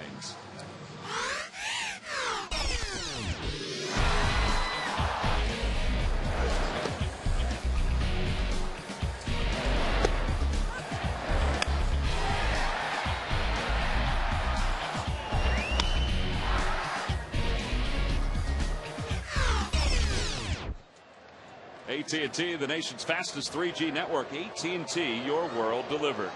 Phillies lead at 3-1. Raul Ibanez is pinch hitting here for Shane Victorino. And Ibanez takes a pitch for a strike. It's 0-1. And we were just told through the in-house PA that Charlie Manuel had to send Ibanez up there to pinch hit for Shane because he has a gastrointestinal virus. Well, you knew something was wrong because you certainly would not pinch hit for him in a game like this. I should say illness, not virus. Illness. Right. Gastrointestinal illness. They'll move Worth over to play center, and Raul Ibanez probably stay and play left and move Francisco to Raul. We'll see. 1-2 the count to Raul. That way you don't have to make one move. See what Raul has done against the lefty Ron Valone.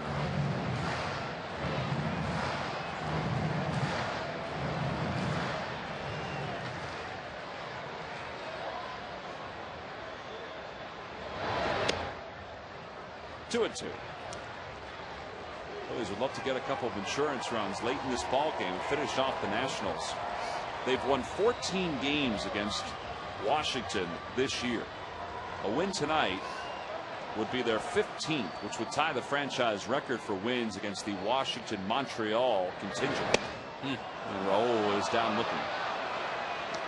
Driver's been all over the place tonight. They really don't know what a strike is, whether it's up, down, in, or out. Whether that was a strike or not, don't know. But Raul Ibanez did not think so. This guy's calling the high strikes tonight. You know, that's hard to tell. Got a lot of the plate. Was it high? You know, you say these pitches aren't high because they're below the letters, but umpires do not call that very often. And I think it's gotten a few guys confused. Once in a while, one of these guys will come out and call that pitch. Now, if they all did, they get used to it. But they don't. And if they did it from the start of a game through. Right, exactly. Now, he's been calling the high strike tonight.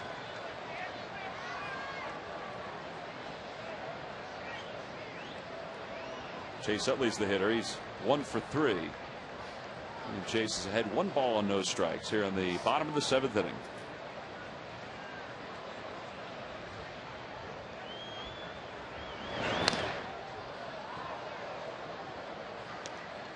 Ball went right over the shoulder of Artie Coleman, one of the camera operators down there in the first base dugout. He was very nimble to shift out of the way of that one. There's Artie.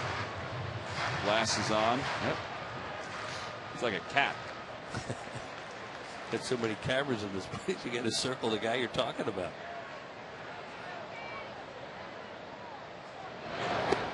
Chase tried to hold up, and then he went around, says the third base umpire, Ed Rapuano. And Chase Utley knew he did.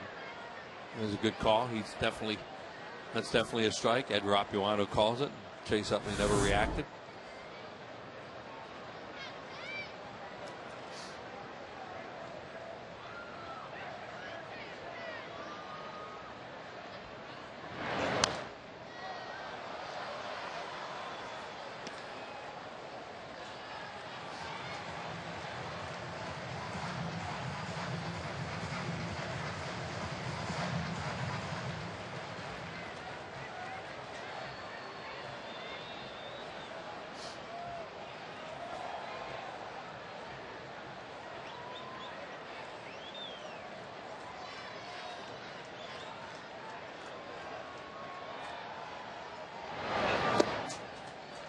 Outside, 2-2 now to Chase.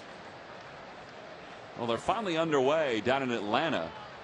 They have just gotten underway. Nelson Figueroa against Jair Jurgens. They're in the top of the first inning. They had right around a 2-hour rain delay last night at the start of the game. And here they go again with, well, at least a 2-hour rain delay. And Chase now has worked the count back into his favor, 3-2.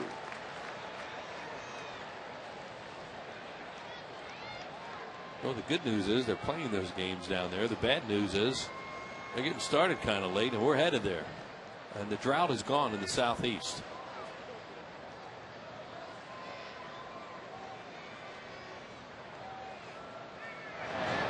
Ball 4, and Chase walks. 84th walk this year for Utley. One of the main reasons why his on-base percentage is so high.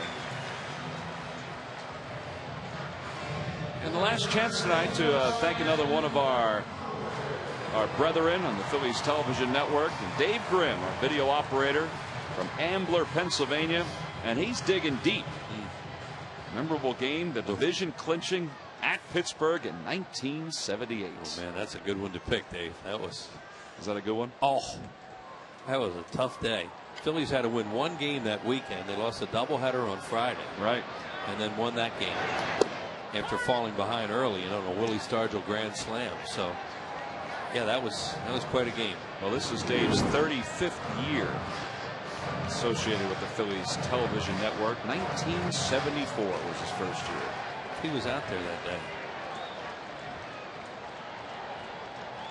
0-1 the count to Ryan Howard. One away. If he saw that game in person. There we go. And Paul Schreiber, the home plate umpire, needs no help from Ed Rapuano. He says he did.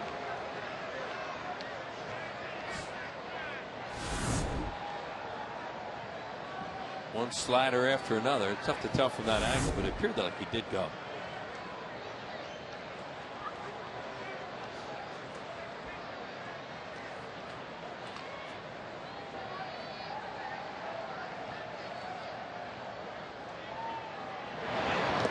Off the glove of Bard, back to the screen. Utley's around second, and Ryan Zimmerman ran over to third because he knows better than anybody that Chase Utley would have tried to race him to the bag. Sure, but that shift. How about what Sam Perlazzo said about Utley when we had Sam on, the Phillies third base coach, and talked about that play last night? He said he doesn't need any help with anything.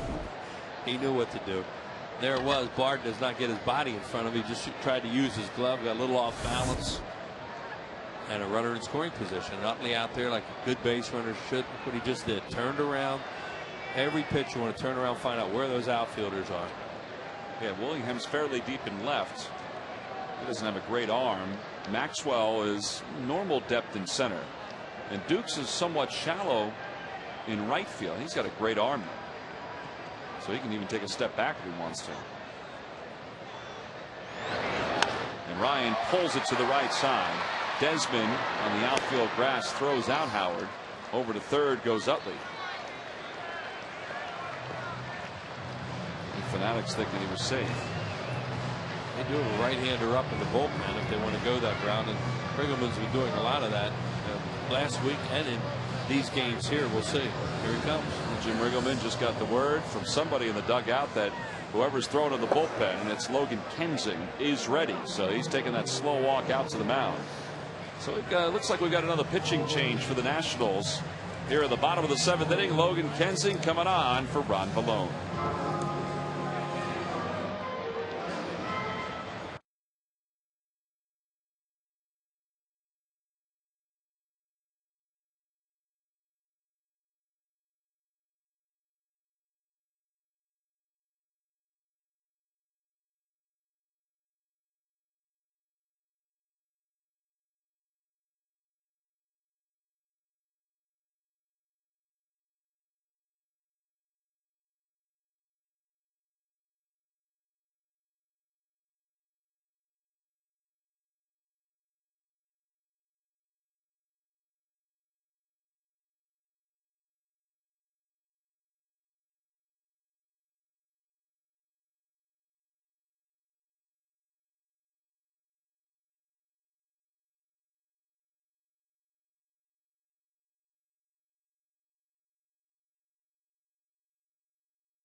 In the sixth, Cole Hamels has been really good through seven. In fact, he had a perfect game through five.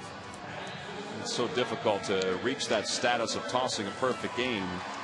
Logan Kensing will be the new pitcher for the Washington Nationals. 26th game, 0-2, a 10.67 ERA. There have been 18 perfect games in baseball history, including Don Larsen's World Series perfect game with the Yankees over the Brooklyn Dodgers. Phillies have one in their history with Jim Bunnings on Father's Day in 1964 at Shea. This is Jim Bunnings, number 14, that's retired. Sitting top Ashburn Alley. Runner on third. Here's Jason Worth, and he takes a fastball for strike one. Jim Bunning, one of those select few who has a no-hitter in both leagues. Pitched one for the Detroit Tigers before coming over to the Phils. Well, he and Pedro Martinez are one of only a handful of guys that has won 100 games in both leagues. In fact, Pedro reached that milestone a couple wins ago with the Phillies. Here's Jim Bunning, junior senator from Kentucky, who has announced he will not seek re-election.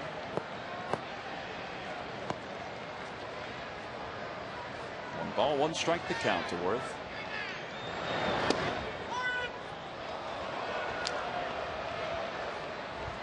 That's a tough pitch. Yep. Kensing was the closer down in AAA after the Nationals picked him up from the Florida Marlins off waivers. Did a pretty good job closing games in a short period of time. Way inside, 2-2. Whether he's wild or whether he's trying to crowd Jason Worth, don't know. But he certainly is coming inside a lot. Marco Estrada loosening up for the Nationals.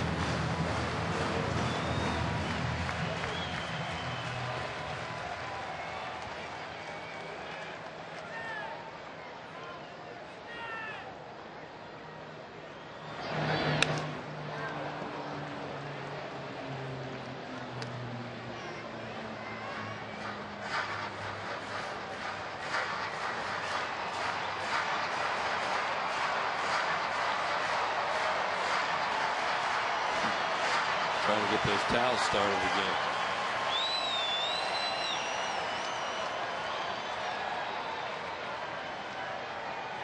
Not quite the moment.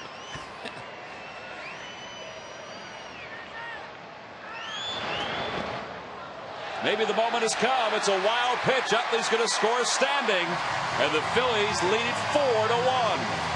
And here come those towels. That's a little better. Bart's really having trouble blocking balls in this inning. It looked like he backhanded that one. Chase Utley saw it almost as it started to bounce away, and he was flying down that line. Bart didn't get in front of one earlier in this inning, and just from up here it looks like he tries to backhand this one. He did, and that can have disaster written all over, because if you don't control it, tough for your body to be in front. Well, and not that it mattered at that point, but he had no idea where that ball went. No, and it's a breaking ball in the dirt, and you have to anticipate it. I mean, a breaking ball, you have to anticipate it in the dirt bouncing the opposite direction. He just boxed that. 3-2 the count. That's a nice run. And then Jason pulls it towards shortstop. Guzman to his right throws him out, and the inning is over. But the Phillies do get a run here in the bottom of the 7th inning on the wild pitch by Logan Kensing. Cole Hamels will head back to work in the top of the 8th.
brought to you by Coca-Cola, the official soft drink of the Philadelphia Phillies. By Southwest Airlines. Southwest Airlines is ready when you are.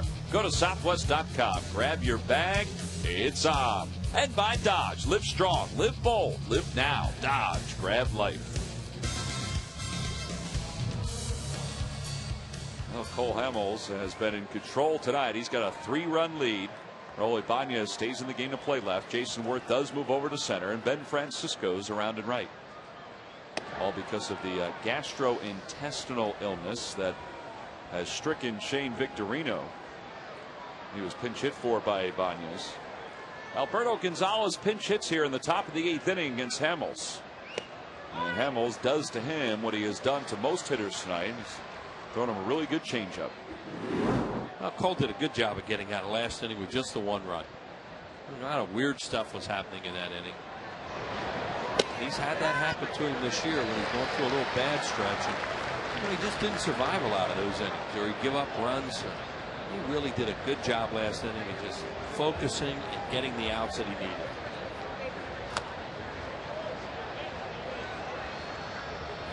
I think, he had a little meeting with himself, talked to some other people about just stop trying to be so perfect all the time, because this is not a game of perfect. Here's Ryan Madsen up, and I think he's really helped him in the last 4 or 5 starts. Gonzalez down the left field line. That's pretty deep. Ibanez over toward the corner, and he makes the leaping grab.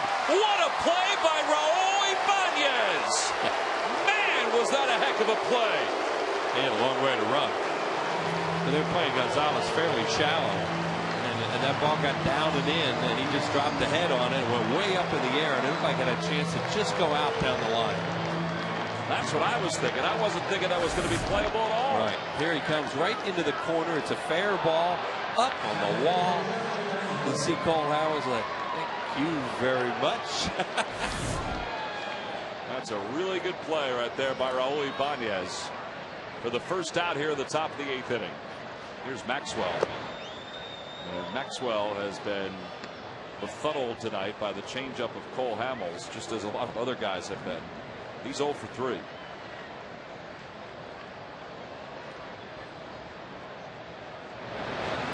Pulls that one. He is not confused anymore as he pulls it toward the corner and left, and he can run. And he is easily into second with a stand-up double.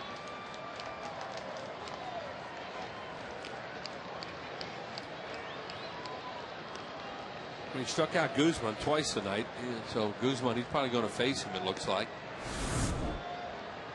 That was a fastball. Tom mentioned a lot of changeups tonight giving Maxwell problems. In this case, he did get a fastball to hit it hard into the corner for the extra base hit.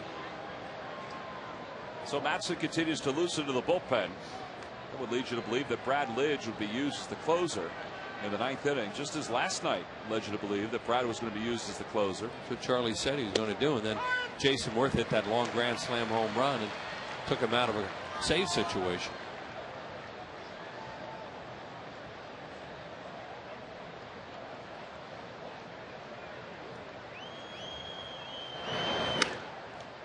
To the count to Guzman as he hits that foul off to the right. That extra run really helped. Without a hit in the 7th inning, keeps a tying run away from home plate. Chase Utley's aggressive base running in that inning. Ho home. 103 runs scored now for Chase. Second to Pujols in the league. Towards shortstop. Ooh, Maxwell crosses right in front of Jimmy Rollins. He doesn't bother to go after him. He gets the out at first. No, that's a play early in the game. You might even think about going after him, but with a 3-run lead and 1 out in the 8th inning, Jimmy Rollins, with his experience, he's not going to throw over there, because if he hits him, now the tie-in run comes to the plate. So he just gets the out. This is a real good experienced player's play right here, thinking the game. You said the runner crosses in front of me, but no thought. He didn't even look at it. He wasn't concerned with that guy going to third base at all. So 2 away. There's Madsen with Brad Lidge behind him in the pen. And Ryan Zimmerman takes a breaking ball inside, 1-0. You wonder if Cole gets Zimmerman here.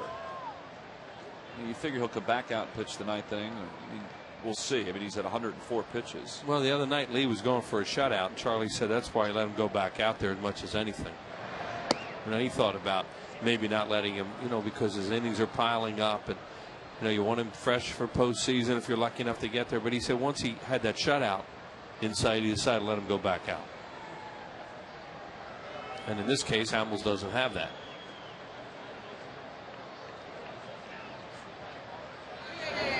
I think he needs to get Zimmerman out to stay in the game. Because if Zimmerman gets on, then Willingham's a tying run. Now we'll see. They could always bring Dunn out to hit too. See Cole's numbers as the game has moved on.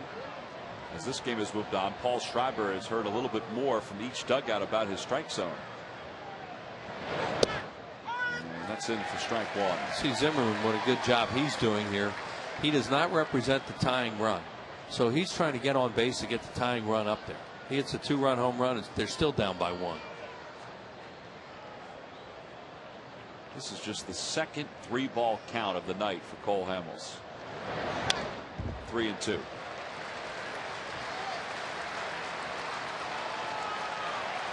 The changeup has been his best pitch since he first stepped on the mound here in the big leagues. The changeup tonight has been unbelievably good for Cole. And good because his fastball's been so good tonight. His location of his fastball.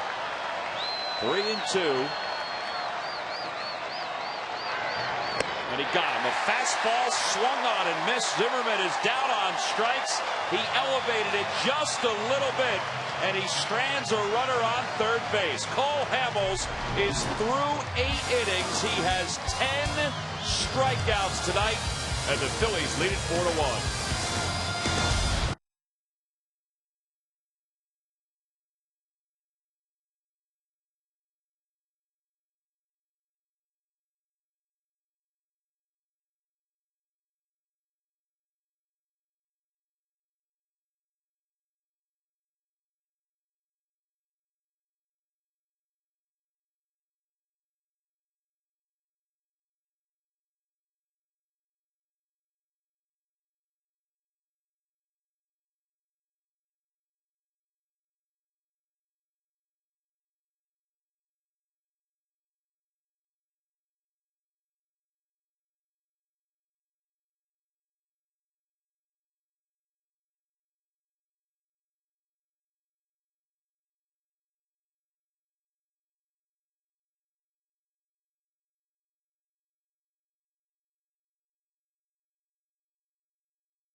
Attention teachers, register now for the 2009-2010 Be a Fanatic About Reading program presented by Verizon. This free program for grades K through 8 encourages children to read for 15 minutes a day and includes bookmarks, pencils, coloring sheets, and the opportunity to win a Fanatic visit for your school. Email fandev@phillies.com or call 215-463-1000 for more information. 4-1 Phillies, bottom of the 8th inning. And the rally towel has turned into a little static fling and a rally jacket. These rally towels have been flying all over the place tonight. Marco Estrada comes into the ball game for the Nationals. This is the 5th pitching change that Jim Riggleman has made tonight. Facing Ben Francisco, Pedro Feliz, and Carlos Ruiz, and Francisco pops the first pitch up. So 1 out here in the 8th inning.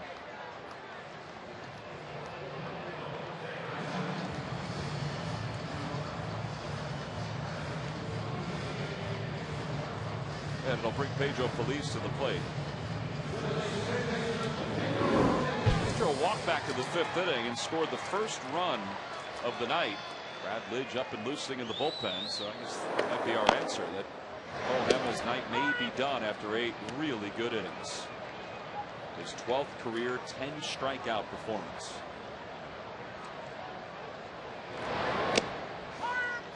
And it's 0-2 to Pedro. One thing Charlie has gotten is he has gotten very good starting pitching over the second half of the year.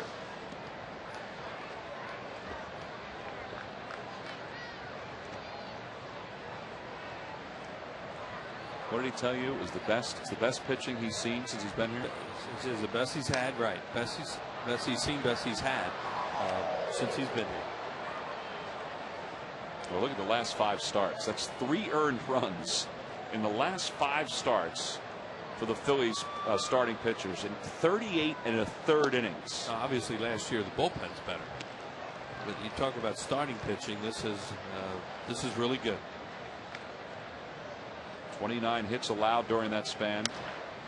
Feliz off the end of the bat, and Dukes makes the grab for the second out. Well, Cole Hamels 10 strikeouts tonight for the Phillies. Came right out of the chute tonight with a good fastball, able to locate it, and then the changeup. He threw a few curveballs, but he's been basically fastball changeup tonight. He's such a good athlete. There he gets over there. He had the one shaky inning. He was able to get out with just 1 run, and just a tremendous job by Cole.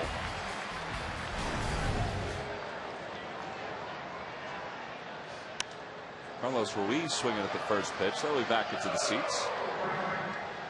Matt Stairs waiting on deck for a chance to pitch hit for Cole. But Brad Lidge loosening up in the bullpen.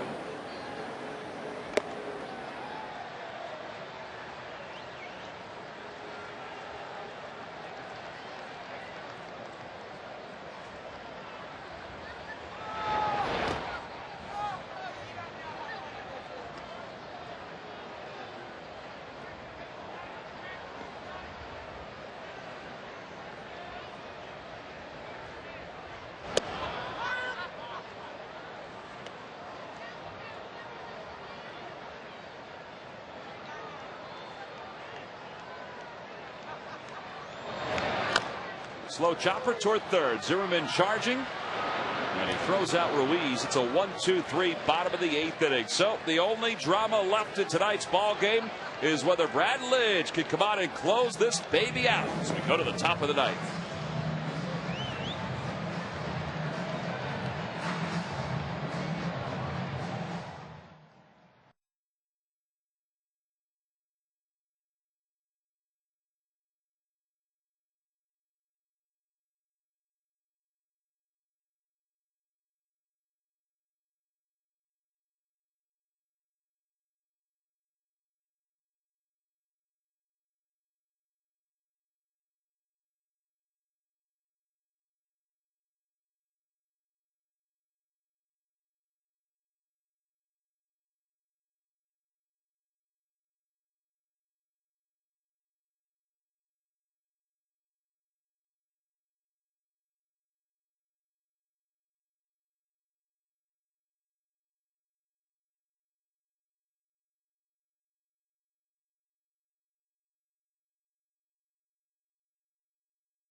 Finale, and Derek Gunn is the latest on the status of Eagles quarterback, on the Eagles quarterback situation for this Sunday season opener at home against the Saints. All the news Philly fans need to know tonight after the Phillies game, only on Comcast Sportsnet. Phillies lead it 4-1 as we go to the top of the 9th inning here at Citizens Bank Park. Cole Hamels done after 8 strong innings, 109 pitches. And Brad Lidge on, no wins, 7 losses, 29 saves this year, a 7.18 earned run average. And Brad is in a save situation with the Phillies leading it 4-1. Clay Condrey, Sergio Escalona, just looking to get a little work in because the starters have been so good. Not too many of the setup guys have had to work for the Phillies lately. You know, guys like Tyler Walker got in last night, but he hadn't worked that much. Brett Myers hasn't had to work that much. Ryan Matson has worked, obviously, so has Brad Lidge, but beyond that, these guys have been able to just sit and watch as the starters have really dominated this stretch for the Phillies. Yeah, this is a big spot for Brad Lidge. They need to get him going. We talk about this for months and months and months, and how many months left? He's such a big part of this team, and to be successful in postseason play, you really need your bullpen to come through. And you need your closer. There's no doubt about that. So he's trying to get to 30 saves for the 4th time in his career. Josh Willingham leads it off. He's 1 for 3 tonight. And he delivers a fastball right at the knees for a strike. It's 0-1. There's been a lot of talk nationally about, maybe Brad tipping his pitches. Folks have said that Carlos Ruiz is setting up outside a lot and down low, like you saw those last 2 pitches, and that's dictating slider. Well, Brad's thrown 2 straight fastballs. When the guy struggles, you look for all kinds of things. Yep. There's a slider, and that's 1 and 2. The problem all year has been fastball coming in.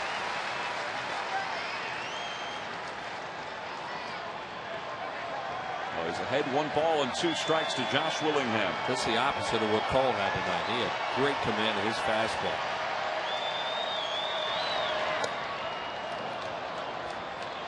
Velocity has not been an issue for Brad. He's been at 95 for a good part of this year. Maybe early on this year when he had the knee problem, his velocity was down somewhat. I think a lot of his outings are dictated by the first batter. Well, he's 2 and 2 to the first batter here in the top of the 9th. And 3 and 2. It just seems to go a lot smoother when he gets the first guy out. Elijah Dukes waits on deck.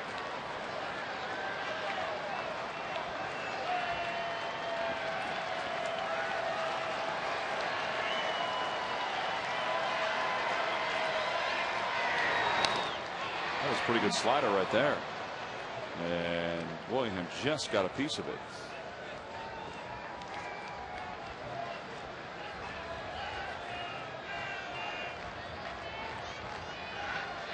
Adam Dunn is available tonight.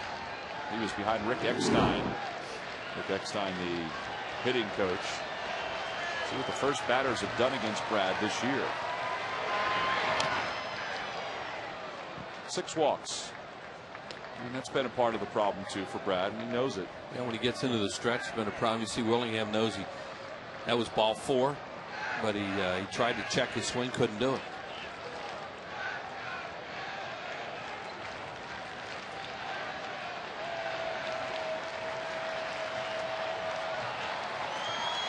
Again, 3 and 2 to Josh Willingham. And that one's ripped foul. Look out. He's thrown him 3 straight 3-2 sliders. That one was a strike, it looked like, in the middle of the plate, and Willingham just out front. I almost think he might be able to throw a fastball by him after all these sliders. There's another one, and that one was a strike. But, he hasn't thrown that one down in the dirt. It looks like he's been trying to throw one near the plate.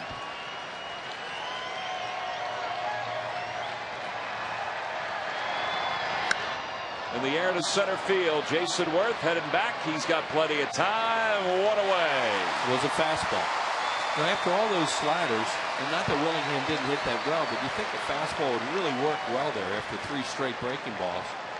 And he didn't try to bounce any of them, and he was able to get the fly ball to the deep part of the ballpark. This is up a little bit too, whether it's a strike or not. Probably isn't, but with tonight's strike zone, maybe too close to take.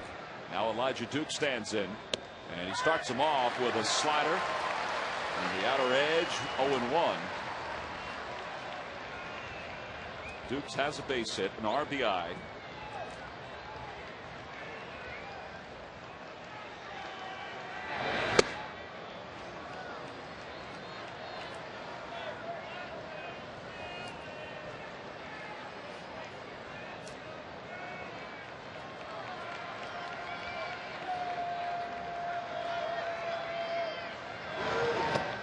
Phillies have feasted on the Nationals this year. This is the final time, though, that these two teams will face each other this year. Yeah, they open the season against each other next year in Washington. Clean the slate for the Nats. 2 balls, 1 strike to count to Dukes.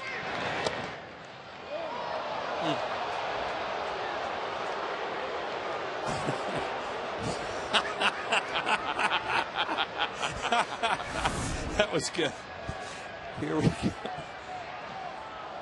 I don't know. It's close. It's close. It looked like it went over the inside part of the plate.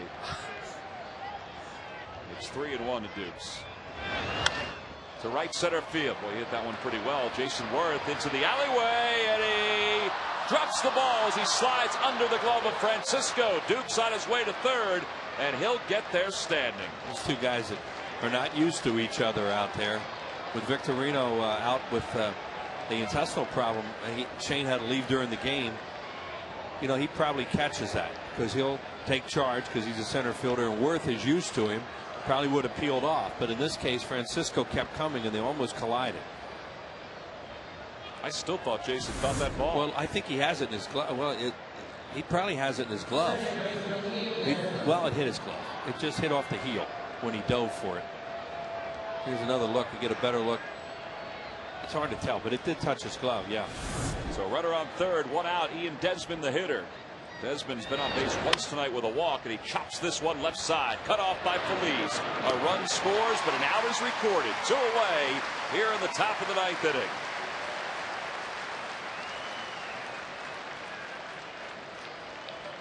So an RBI for Desmond. That's an earned run against Brad Lidge's line. But that was a good pitch to the rookie.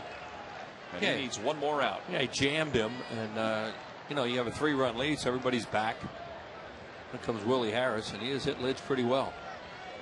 So Willie Harris will pinch hit for Washington here at the top of the 9th inning. Willie Harris this year against Brad is 3 for 8. Overall, he's hitting just .231.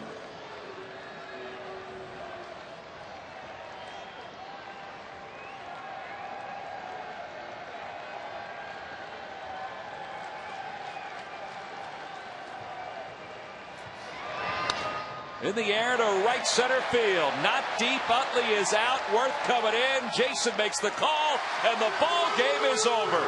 And Brad Lidge, for the 4th time in his career, has reached 30 saves in this season. He closes this one out for Cole Hamels, and for the first time since October 3rd, 1993, the Phillies are 25 games over the 500 mark. What a run this has been for this ball club here at Citizens Bank Park. They have won 29 of their last 39 games here in Philadelphia. Yeah, they really picked it up here. They played great in their